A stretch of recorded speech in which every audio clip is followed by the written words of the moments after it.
ಶರಣಾರ್ಥಿ. ಕರ್ನಾಟಕದ ಸಾಂಸ್ಕೃತಿಕ ನಾಯಕ ವಿಶ್ವಗುರು ಬಸವಣ್ಣನವರ ನೇತೃತ್ವದ ವಚನಗಳನ್ನು ಆಧರಿಸಿದ ಶರಣರ ನೈಜ ಆಚರಣೆಗಳ ಬಗ್ಗೆ ಕಳೆದ 4-5 ತಿಂಗಳುಗಳಿಂದ ನಾವು ಒಂದೇ ಸಮನೆ ಆನ್ಲೈನ್ ಕಾರ್ಯಕ್ರಮ ಮತ್ತು ನಮ್ಮ ಪ್ರವಚನ ಕಾರ್ಯಕ್ರಮಗಳಲ್ಲೂ ಕೂಡ ನೈಜ ಆಚರಣೆಯ ಬಗ್ಗೆ ಒತ್ತಿ ಹೇಳ್ತಾ ಬಂದಿದ್ದೇವೆ. ಅನೇಕರಿಗೆ ಇದು ಸರಿ ಅನಿಸಿರ್ಬೋದು, ಕೆಲವರಿಗೆ ಇದೇನು ಈ ರೀತಿಯ ಒಂದು ಗೊಂದಲಗಳು ಬರ್ತಾ ಇವೆಯಲ್ಲ ಅಂತ ಬಂದಿರ್ಬೋದು. ಅದು ಬಹುಶಃ ನೈಜ ಆಚರಣೆಗಳನ್ನು ಆಳವಾಗಿ ನೋಡಿದಾಗ ಇಂಥ ಪ್ರಶ್ನೆಗಳು ಉದ್ಭವ ಆಗೋದು ಸಹಜ. ಮತ್ತು ಅದರ ಬಗ್ಗೆ ಯಾರು ಹಾಗೆ ಭಾಳ ನಕಾರಾತ್ಮಕವಾದ ಏನು ತಮ್ಮ ಇದನ್ನು ಮಾಡಿಲ್ಲ, ಇದನ್ನು ಕೊಟ್ಟಿಲ್ಲ ಅಲ್ಲಿ. ಹೀಗಾಗಿ ನಾವು ಇದನ್ನು ಮುಂದುವರಿಸೋದು, ಈಗಲೂ ಕಾರ್ಯಕ್ರಮ ಆರಂಭ ಆಗೋಕ್ಕಿಂತ ಮೊದಲು ಗುರುಗಳಿಗೆ ಹೇಳಿದೆ, ಇದನ್ನು ಮುಂದುವರಿಸಬೇಕಾ ಬೇಡವಾ ಗುರುಗಳೇ ಅಂಥೇಳಿ.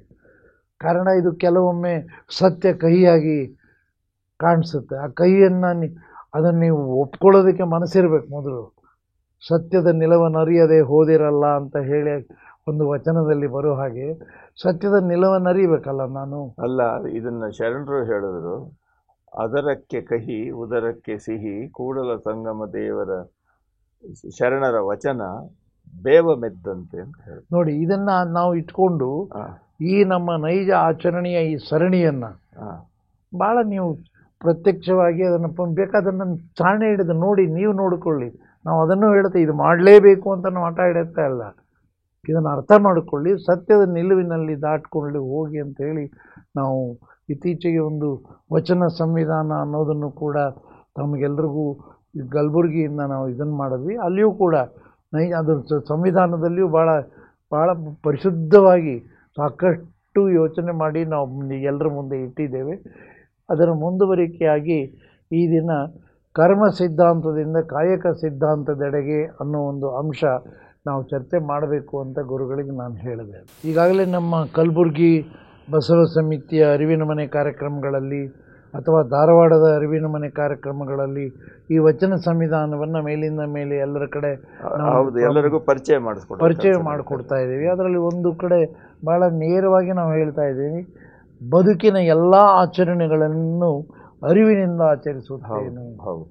ಇಲ್ಲಿ ಅರಿವು ಮುಖ ಆಗ್ತದೆ. ಬಸವಣ್ಣ ವಚನಗಳಲ್ಲಿರೋದೇ ಅರಿವು ಮೂಡಿಸುವ ದೊಡ್ಡ ಪ್ರಯತ್ನ.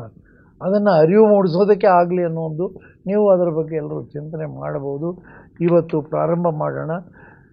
ಕರ್ಮ ಸಿದ್ಧಾಂತದಿಂದ ಕಾಯಕ ಸಿದ್ಧಾಂತದೆಡೆಗೆ. ಇದರ ಬಗ್ಗೆ ನಮಗೆ ಭಾಳ ನಾನು ಕೇಳ್ಕೊಂಡಿದ್ದೀನಿ, ಸರಳವಾಗಿ ನಮಗೆ ಹೇಳ್ಕೊಡಿ ಗುರುಗಳೇ. ಎಲ್ಲೋ ನಾವು ಒಂದು ಕೆಲಸ ಅಂದ್ರೂ ಕಾಯಕ ಅಂತೀವಿ, ಕಾಯಕ ಅಂದರೆ ಕೆಲಸ ಅಂತೀವಿ, ಅದು ಬಿಟ್ಟರು ಕರ್ಮ ಅಂತೀವಿ. ಈ ಕರ್ಮ, ಕಾಯಕ, ಕೆಲಸ ಏನೋ ಒಂದು ಯಾರಿಗೂ ನಮಗೆ ತಿಳಿಲಾರದೇನೆ, ಕೆಲವ್ರಿಗೆ ಗೊತ್ತಿಲ್ಲ, ಎಲ್ರಿಗೂ ಸಾರಾಸಗಟಾಗಿ ಗೊತ್ತಿಲ್ಲ ಅಂತ ಹೇಳೋಕ್ಕಾಗೋದಿಲ್ಲ. ಅದರ ಬಗ್ಗೆ ತಿಳಿಯಾದ ನಮ್ಮೆಲ್ರಿಗೂ ಅರ್ಥವಾಗುವ ರೀತಿಯಲ್ಲಿ ಇದೇನೇನು ವ್ಯತ್ಯಾಸ ಇದು ಅನ್ನೋದನ್ನು ಹೇಳ್ಕೊಡಿ. ಮೊದಲನೇದಾಗಿ ಗುರುಗಳಿಗೆ ತಮ್ಮೆಲ್ಲರ ಪರವಾಗಿ ಹೃತ್ಪೂರ್ವಕವಾದ ಸ್ವಾಗತವನ್ನು ಬಯಸ್ತೇನೆ. ಶರಣಾರ್ಥಿ ಗುರುಗಳು.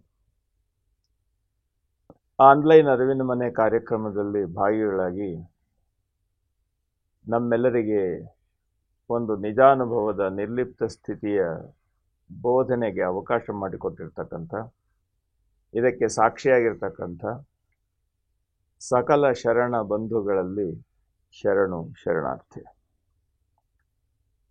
ನಿಜಾಚರಣೆಗಳು ನೋಡಿ, ಆಚರಣೆ ಅಂತ ಹೇಳಿದ್ರೆ ನಮ್ಮ ನಡೆ, ಸಿದ್ಧಾಂತ ಅಂತ ಹೇಳಿದ್ರೆ ಅದರ ನುಡಿ.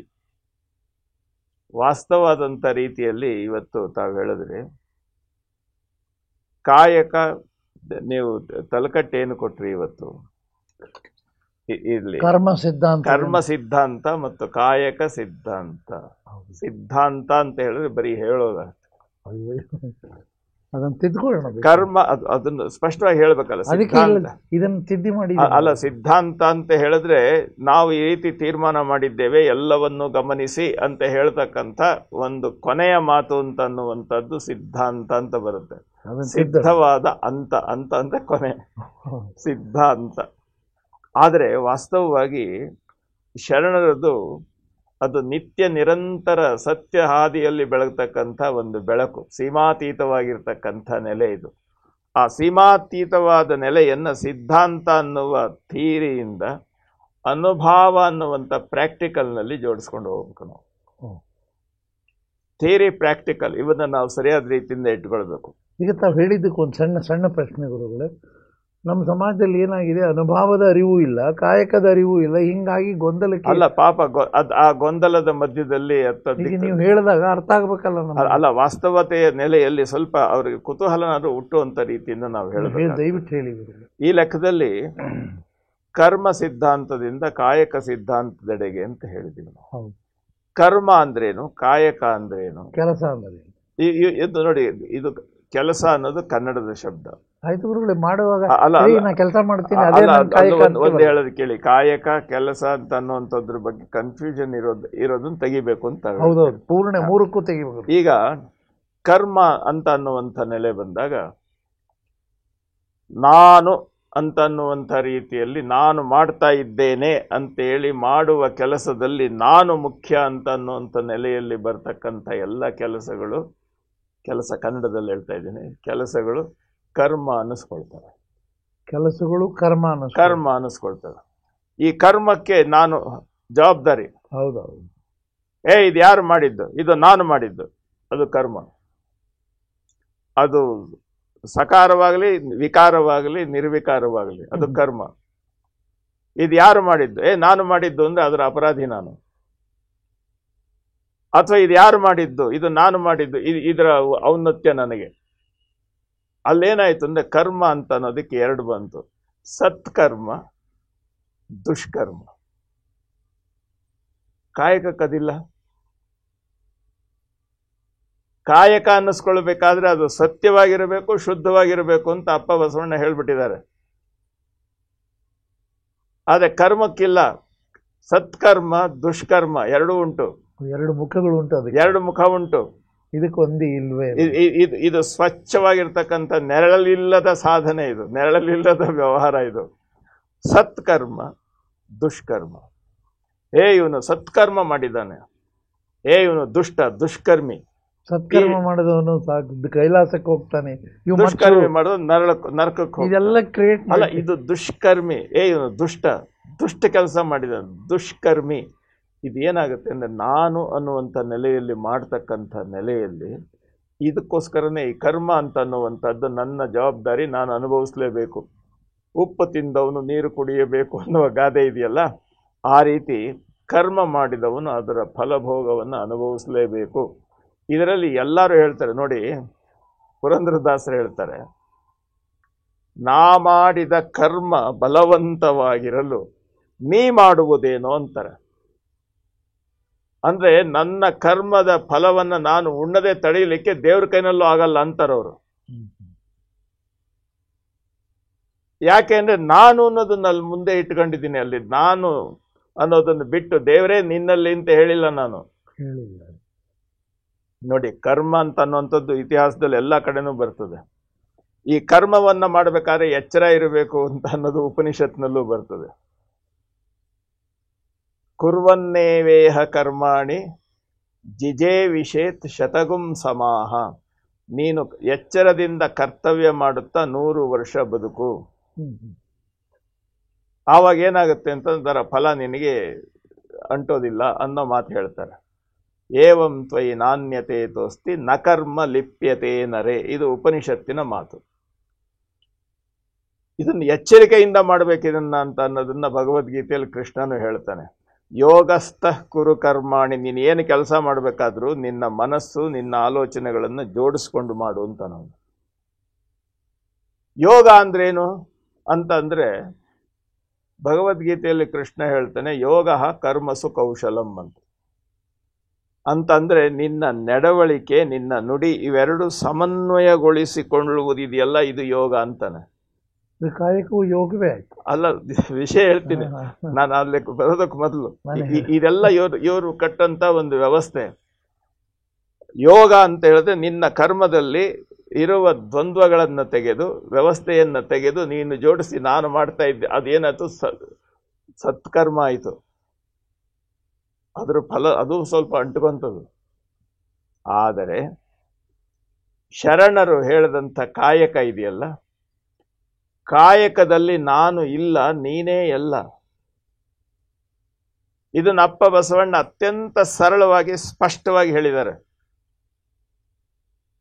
ಮಾಡುವಂತಿರಬೇಕು, ಮಾಡದಂತಿರಬೇಕು, ಮಾಡುವ ಮಾಟದಲ್ಲಿ ತಾನು ಇಲ್ಲದಿರಬೇಕು. ಅದು ಸ್ವಚ್ಛವಾಗಿ ತಾನು ನಾನು ಅನ್ನೋದು ಇಲ್ಲದಿರಬೇಕು. ನೋಡಿ, ಇವತ್ತು ಪುರೋಹಿತರು ಪೂಜೆ ಮಾಡುತ್ತಾರೆ, ದೇವಸ್ಥಾನದಲ್ಲಿ ಪೂಜೆ ಮಾಡ್ತಾರೆ. ನಾನು ಗಂಧ ಇಡ್ತೇನೆ, ನಾನು ಹೂವ ಇಡ್ತೇನೆ, ನಾನು ಅರ್ಚನೆ ಮಾಡ್ತೇನೆ. ನೀನು ಮಾಡುವ ಪೂಜೆಯನ್ನ ನಾನು ಅನ್ನುವಂಥ ನೆಲೆಯಲ್ಲಿ ಮಾಡಿದಾಗ ಅದು ಕಾಯಕ ಆಗೋದಿಲ್ಲ, ಕರ್ಮ ಆಗ್ತದೆ. ಅದು ನಾನು ದೇವರ ಕೆಲಸ ಮಾಡ್ತಾ ಇದ್ದೀನಿ, ಅದು ಸತ್ಕರ್ಮ ಆಯಿತು. ಕರ್ಮ ಬಂಧದಿಂದ ವಿಮೋಚನೆ ಇಲ್ಲ, ಅದು ಸತ್ಕರ್ಮ. ನಾನು ಪೂಜೆ, ಅದಕ್ಕೋಸ್ಕರ ಪೂಜೆ ಮಾಡಿದವನಿಗೆ ಸ್ವರ್ಗ, ತಪ್ಪು ಮಾಡಿದವನಿಗೆ ನರಕ ಅಂತ ಹೇಳ್ತಾರಲ್ಲ. ಸತ್ಕರ್ಮ, ದುಷ್ಕರ್ಮ, ಇವೆಲ್ಲ ನಮ್ಮ ಕೆಲಸವನ್ನ ನಾನು ಅನ್ನೋದನ್ನು ಮುಂದಿಟ್ಕೊಂಡು ಮಾಡುವಂಥ ವ್ಯವಸ್ಥೆಯಲ್ಲಿ ಬರ್ತಕ್ಕಂಥದ್ದೆಲ್ಲವೂ ಕರ್ಮ ಅನ್ನಿಸ್ಕೊಳ್ತದೆ. ಈ ಕರ್ಮದ ಬಗ್ಗೆ 119 ವಚನಕಾರರು 1633 ಕಡೆಗಳಲ್ಲಿ ಈ ಕರ್ಮ ಅಂತ ಅನ್ನುವಂಥ ಶಬ್ದವನ್ನ ಬಳಸಿದ್ದಾರೆ ಅಂತ. ಎಷ್ಟು ಆಳವಾಗಿ ಬಳಸಿದ್ದಾರೆ ಅಲ್ಲ, ಆದ್ರೆ ಅವ್ರಿಗೆಲ್ಲೂ ದ್ವಂದ್ವ ಇಲ್ಲ. ಇದು ಬಹಳ ವಿಶೇಷವಾದದ್ದು. ನೋಡಿ, ಬಸವಣ್ಣ ಹೇಳ್ತಾರೆ, ಕರ್ಮದ ಫಲ ಅವನು ಅನುಭವಿಸ್ಲೇಬೇಕಲ್ಲ. ಅದು ಅಂಕ ವಚನದಲ್ಲಿ ಬರುತ್ತೆ, ಕರ್ಮದ ಫಲಭೋಗವನಿ. ಅಲ್ಲ, ಅದನ್ನೇ ಹೇಳ್ತೇನೆ. ಪಂಡಿತನಾಗಲಿ ಮೂರ್ಖನಾಗಲಿ ಸಂಚಿತ ಕರ್ಮ ಉಂಡಲ್ಲದೆ ಮಾಡದು. ಅದರಲ್ಲಿ 3 ಮಾಡಿದ್ರು ಕರ್ಮದಲ್ಲೂ: ಆಗಾಮಿ, ಸಂಚಿತ, ಪ್ರಾರಬ್ಧ ಅಂತ. ಆಗಾಮಿ ಅಂತಂದ್ರೆ ಮುಂದೆ ಮಾಡಿ ಪಡ್ಕೊಳ್ಳುವಂಥದ್ದು. ಸಂಚಿತ ಅಂದ್ರೆ ಹಿಂದೆ ಮಾಡಿ ಕೂಡಿಟ್ಟಿರುವಂಥದ್ದು. ಪ್ರಾರಬ್ಧ ಅಂದ್ರೆ ಈಗಾಗಲೇ ನಮ್ಮನ್ನ ತಲೆ ಬಡಿಲಿಕ್ಕೆ ಅದು ಶುರು ಮಾಡಿರುವಂಥದ್ದು ಪ್ರಾರಬ್ಧ ಕರ್ಮ. ಹಣೆ ಬರ ಅಂದ್ಬಿಡ್ತೀವಿ. ಇದು ಪ್ರಾರಬ್ಧ ಕರ್ಮ. ನೋಡಿ, ಅದನ್ನೇ ಹೇಳಿದ್ರಿ ಇಲ್ಲಿ, ಸಂಚಿತ ಕರ್ಮ ಉಂಡಲ್ಲದೆ ಮಾಡದು, ಪ್ರಾರಬ್ಧ ಕರ್ಮ ಭೋಗಿಸಿದಲ್ಲದೆ ಹೋಗೋದು. ಇದು ನಮ್ಮ ಫಲ, ನಾವು ಮಾಡಿದ್ದರ ಫಲವನ್ನು ಅನುಭವಿಸುವಂಥ ನೆಲೆಯಲ್ಲಿ. ಅದೇ ಲೆಕ್ಕಾಚಾರದಲ್ಲಿ ಕಾಲ ಕರ್ಮ ಅಂತ ಅನ್ನುವಂಥ ನೆಲೆ ಹೇಳಿದ್ರು. ಕಾಲ ಅಂದರೆ ಸಮಯ, ಕರ್ಮ ಅಂದರೆ ನಮ್ಮ ಕ್ರಿಯೆ, ನಾವು ಮಾಡಿದಂಥ ನಾನು ಅಂತ ಅನ್ನುವಂಥ ನೆಲೆಯಲ್ಲಿ ಮಾಡಿರುವಂಥದ್ದು. ಈ ರೀತಿ ಅನೇಕ ನೆಲೆಯಲ್ಲಿ ಕರ್ಮದ ಬಗ್ಗೆ ಶರಣರು ಹೇಳ್ತಾರೆ.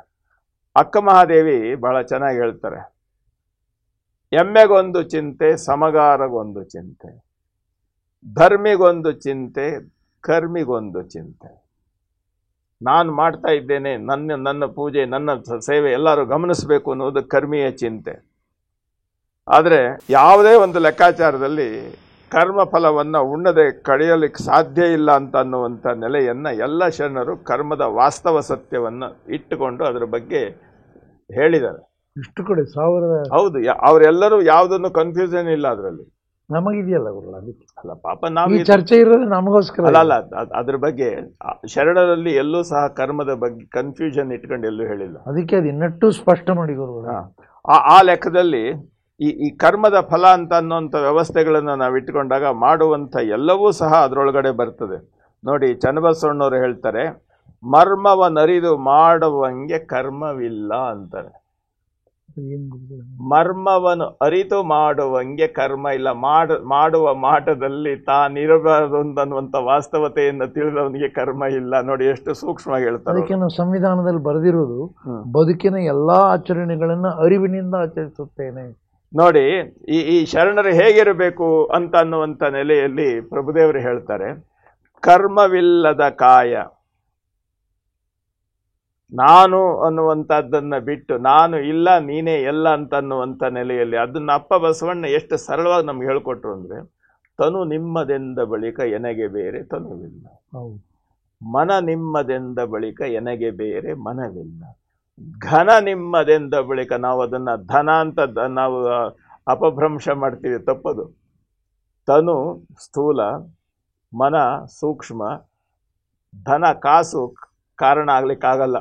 ಹೌದು, ಘನನೇ ಆಗ್ಬೇಕಲ್ಲಿ. ನಾವೇನ್ ಮಾಡಿದ್ವಿ ಅಂತ ನೋಡಿ, ಸೀಮಾತೀತವಾಗಿರ್ತಕ್ಕಂಥ ಎಲ್ಲವನ್ನೂ ವ್ಯಾಪಿಸಿರ್ತಕ್ಕಂಥದ್ದು ನಮ್ಮ ಸಂಕಲ್ಪ ಶಕ್ತಿ, ಅದು ಘನ. ತನು ಮನ ಘನ. ಇದನ್ನ ಏನು ಹೇಳಿದ್ರು ಶರಣರು? ತನುವನ್ನ ಗುರುವಿಗೆ, ಗುರು ಅಂತಂದ್ರೆ ಗುರುಗಳು ನಮ್ಗೆ ದೀಕ್ಷೆ ಮಾಡಿದವರು ಮಠಾಧಿಪತಿಗಳು ಅಂತ ಅಲ್ಲ, ಅರಿವಿಗೆ. ಗುರು ಅಂದ್ರೆ ಅರಿವು. ಹೌದು, ನೋಡಿ ಇದನ್ನೇ ಕನ್ಫ್ಯೂಸ್ ಮಾಡಿ ಅರಿವೇ ಗುರು. ಹಾ. ಶರಣರು ಸ್ಪಷ್ಟವಾಗಿ ಹೇಳಿದ್ದಾರೆ, ಅರಿವೇ ಗುರು. ಲಿಂಗ ಯಾವುದು? ಆಚಾರವೇ ಲಿಂಗ, ಅನುಭಾವವೇ ಜಂಗಮ. ಆಹಾ. ನಾವು ಏನು ಕೆಲಸ ಮಾಡ್ತೇವೆ ಅದರಲ್ಲಿ ನಮ್ಮ ಮನಸ್ಸು, ನಮ್ಮ ಬುದ್ಧಿ, ಪ್ರಜ್ಞೆ ಎಲ್ಲವೂ ಒಂದು ಕಡೆ ಕೇಂದ್ರೀಕೃತವಾಗಿ ಮಾಡ್ತಕ್ಕಂಥದ್ದು ಇದೆಯಲ್ಲ, ಆ ಕೆಲಸ ಅದು ಲಿಂಗ. ಅದಕ್ಕೆ ಲಿಂಗ ದೃಷ್ಟಿ. ಹೌದು, ಲಿಂಗ ಪ್ರಜ್ಞೆ ಅದನ್ನು ಹೇಳುವಂತ ಲೆಕ್ಕ ಅದು. ಆ ರೀತಿ ಮಾಡುವಾಗ ನಾನು ಇಲ್ಲ, ಎಲ್ಲ ನನ್ನ ತನುಮನ ಭಾವದ ಎಲ್ಲ ವಿಚಾರಗಳು ಅಲ್ಲಿ ಸಂಪೂರ್ಣವಾಗಿ ಸಂಲಗ್ನವಾಗಿರುವಂಥ ಸ್ಥಿತಿ ಇದೆಯಲ್ಲ, ಇದನ್ನ ಬಹಳ ಮುಖ್ಯವಾದಂಥ ರೀತಿಯಲ್ಲಿ ನೋಡಿ. ಇಲ್ಲಿ ಪ್ರಭುದೇವರು ಹೇಳ್ತಾರೆ, ಕರ್ಮವಿಲ್ಲದ ಕಾಯ, ಕರಣವಿಲ್ಲದ ಪ್ರಾಣ, ಅಂತಃಕರಣಗಳು, ಮನಸ್ಸು, ಬುದ್ಧಿ, ಚಿತ್ತ, ಅಹಂಕಾರ ಇವುಗಳಿಲ್ಲದೆ ಇರತಕ್ಕಂಥದ್ದು. ಮಥನವಿಲ್ಲದ ಶಬ್ದ, ತಾಲೋಷ್ಟ್ರ ಸಂಪುಟದ ನೆಲೆ ಇಲ್ಲದೆ ಇರತಕ್ಕಂಥದ್ದು. ಗುಹೇಶ್ವರ ನಿಮ್ಮ ಬರವು ಸಂಗನ ಬಸವಣ್ಣನ ಮೆಚ್ಚು ನೋಡ. ಇದು ವಿಶೇಷವಾಗಿರ್ತಕ್ಕಂಥದ್ದು ನೋಡಿ. ಅದಕ್ಕೆ ವಿಶೇಷವಾಗಿ ಕರ್ಮದ ಬಗ್ಗೆ ಹೇಳುವಂಥ ಲೆಕ್ಕದಲ್ಲಿ ಶರಣರು ಇನ್ನೊಂದು ಮಾತು ಹೇಳ್ತಾರೆ, ಚಿನ್ನವನೊರೆಯಬಹುದಲ್ಲದೆ ಬಣ್ಣವನೊರೆಯಬಹುದೇ, ಹೂವ ಮುಡಿಯಬಹುದಲ್ಲದೆ ಗಂಧವ ಮುಡಿಯಬಹುದೇ, ಕರ್ಮವ ಮಾಡಬಹುದಲ್ಲದೆ ವಸ್ತುವನರಿಯಬಹುದೇ, ಗುಹೇಶ್ವರನೆನಬಹುದಲ್ಲದೆ ಲಿಂಗವು ತಾನಾಗಬಾರದು ಸಿದ್ಧರಾಮಯ್ಯ. ಗುಹೇಶ್ವರ ಅಂತ ಅನ್ನೋದೇ ನಾನೇ ದೇವರು ಅಂತ ಅನ್ನುವಂಥ ಲೆಕ್ಕ ಆಗಬಾರದು. ನಾನು ಅನ್ನೋದು ಎಲ್ಲಿ ಒಂದು ಸೂಕ್ಷ್ಮದ ವ್ಯವಸ್ಥೆ ಬಂದಾಗ ಅದು ಕರ್ಮ ಪ್ರಾಪ್ತಿ ಆಗ್ತದೆ. ಇದು ಬಹಳ ವಿಶೇಷವಾದ್ದು. ನಾವು ಮುಡಿಯುವ ಹೂವಿನಲ್ಲಿ ಗಂಧ ಇದೆ, ಆದರೆ ಹೂವನ್ನ ಬೇರೆ ಮಾಡಿ ಗಂಧವನ್ನ ಮುಡಿಲಿಕ್ಕೆ ಆಗ್ತದ? ನೀನು ಅಸಾಧ್ಯ. ನೀನು ಮಾಡುವ ಕೆಲಸ ದೂರ ನೋಡಿದವರಿಗೆ ಕರ್ಮ ಅನ್ನಿಸ್ಕೊಳ್ತದೆ, ಆದರೆ ಅದರಲ್ಲಿ ಇರ್ತಕ್ಕಂಥ ನಾನು ಅನ್ನೋದು ಇಲ್ಲದೆ ಇರ್ತಕ್ಕಂಥ ಕಾಯಕದ ಸುಗಂಧ ಇದೆಯಲ್ಲ, ಅದನ್ನ ವಿಶೇಷವಾಗಿ ನಾವು ಗಮನಿಸಬೇಕು. ಮಾಡುವ ಕೆಲಸದಲ್ಲಿ ಪ್ರತಿಯೊಬ್ಬ ಕರ್ಮದ ಬಗ್ಗೆ ಯಾರು ಏನೇ ಹೇಳಿದ್ರು ಸಹ ಶರಣರು ಬಹಳ ವಿಶಿಷ್ಟವಾದ ರೀತಿಯಲ್ಲಿ, ಸ್ಪಷ್ಟವಾದ ರೀತಿಯಲ್ಲಿ, ಯಾವುದೇ ಒಂದು ದ್ವಂದ್ವ ಗೊಂದಲವಿಲ್ಲದೆ ಕರ್ಮ ಶಬ್ದವನ್ನು ಅವರು ವಚನದಲ್ಲಿ ಬಳಸಿದ್ದಾರೆ. ಯಾಕೆ ಅದನ್ನು ಹೆಚ್ಚಿಗೆ ಬಳಸಿದ್ದಾರೆ ಅಂದರೆ, ಅವತ್ತಿನ ಕಾಲದಲ್ಲಿ ಎಲ್ಲರೂ ಕರ್ಮ ನಿಹಿತರಾಗಿದ್ದವರು, ಕರ್ಮದ ಹೆಸರಿನಲ್ಲಿ ಕೆಲಸ ಮಾಡ್ತಾ ಇದ್ದವರು. ಅವ್ರಿಗಿನ್ನೂ ಕಾಯಕ ಪ್ರಜ್ಞೆಯ ಕಾಲದಲ್ಲಿ ಸಂಪೂರ್ಣವಾಗಿ ಅನುಭಾವದ ನೆಲೆಯಲ್ಲಿ ಗುರುತಿಸ್ಲಿಕ್ಕೆ ಯಾರೂ ಹೋಗಿರಲಿಲ್ಲ. ಹೀಗಾಗಿ ಬಹಳ ಜನಗಳಿಗೆ ಹೇಳಬೇಕಾದ್ರೆ ಎಲ್ಲರೂ ಏನು ಮಾಡ್ತಾರೆ, ಅದರ ಕಾಯಕದ ನೆಲೆಯನ್ನು ಗುರುತಿಸ್ಬೇಕಾದ್ರೆ ಕರ್ಮದ ಬೆಲೆಯನ್ನು ಅವ್ರಿಗೆ ಹೇಳಿಕೊಟ್ಟು ಅದರ ಇತಿಮಿತಿಯನ್ನು ಹೇಳಿ ಅಲ್ಲಿಂದ ಮುಂದೆ ಹೇಗೆ ಕಾಯಕಕ್ಕೆ ಅದು ಪರಿವರ್ತನೆ ಆಗಬೇಕು ಅನ್ನೋದನ್ನ ಹೇಳಿಕೊಟ್ರು ಅವರು. ಹೀಗಾಗಿ ಕರ್ಮ ಕಾಯಕಗಳ ನಡುವೆ ನಾವೇನ್ ಮಾಡಿದ್ವಿ ಅಂದ್ರೆ, ಕರ್ಮ ಕಾಯಕ ಎಲ್ಲ ಒಂದೇ ಅಲ್ಲ. ಮಾಡುವ ಮಾಟದಲ್ಲಿ ತಾನಿಲ್ಲದಿರಬೇಕು ಅಂದ್ರಲ್ಲ, ಅದು ಕಾಯಕ. ಲೌಕಿಕವಾಗೂ ಸರ್, ಇವತ್ತು ಉದಾಹರಣೆ ಕೊಡ್ತೀನಿ ನಾನು. ಕರ್ಮ ಫಲವನ್ನ ನಾನೇ ಊಟ ಮಾಡಬೇಕು, ಅದಲ್ಲದೆ ಮುಗಿಯೋದಿಲ್ಲ. ಹೌದು ತಾನೆ? ಖಂಡಿತ. ಇದು ಅಂದಿನಿಂದ ಇಂದಿನವರೆಗೂ ಬಂದಿರೋ ಮಾತು. ಹೌದು. ಒಬ್ಬ ಮನುಷ್ಯ ತನ್ನ ಅಜ್ಞಾನದಿಂದಲೋ, ಮೂರ್ಖತನದಿಂದಲೋ, ಕೋಪದಿಂದಲೋ ಅಥವಾ ವ್ಯವಸ್ಥೆಯಿಂದಲೋ ಒಂದು ಕೊಲೆ ಮಾಡ್ತಾನೆ. ಅವನು ಶಿಕ್ಷೆ ಅನುಭವಿಸ್ಲೇಬೇಕು. ತಪ್ಪಿಸ್ಕೊಳ್ಳೋಕ್ಕಾಗೋದೇ. ಪ್ರಾಣ ತೆಗೆದ ತಪ್ಪಿಗೆ ಅವನು ಶಿಕ್ಷೆಯನ್ನು ಅನುಭವಿಸಲೇಬೇಕು. ಯಾಕೆಂದ್ರೆ ನಾನು ಅನ್ನುವ ನೆಲೆಯಲ್ಲಿ ಮಾಡಿರುವಂಥದ್ದು. ಅದೇ ಕರ್ತವ್ಯ, ಅದೇ ಕೆಲಸ ಒಬ್ಬ ಜೈಲಿನಲ್ಲಿರ್ತಕ್ಕಂಥ ಒಬ್ಬ ಕೆಲಸಗಾರ, ಅವನ ಕಾಯಕ ಏನು ಅಂದ್ರೆ, ಅಲ್ಲಿ ಕರ್ಮ ಅಂತ ಹೇಳಲ್ಲ ನಾನು, ಅವನ ಕಾಯಕ ಏನು ಅಂದ್ರೆ ನ್ಯಾಯಾಂಗ ವಹಿಸಿದ ಶಿಕ್ಷೆಯನ್ನ ಜಾರಿಗೊಳಿಸೋದು. ಒಬ್ಬ ಕೊಲೆ ಮಾಡಿ ಅಪರಾಧಿಯಾಗಿದ್ದಾನೆ, ಇವನಿಗೆ ಮರಣದಂಡನೆ ಶಿಕ್ಷೆಯನ್ನು ವಿಧಿಸಲಾಗಿದೆ ಅಂತ ನ್ಯಾಯಾಂಗ ಕಳಿಸ್ಕೊಟ್ರೆ ಅದನ್ನ ಜಾರಿ ಕೊಡುವಂತ ಕೆಲಸ ಇವಂದು.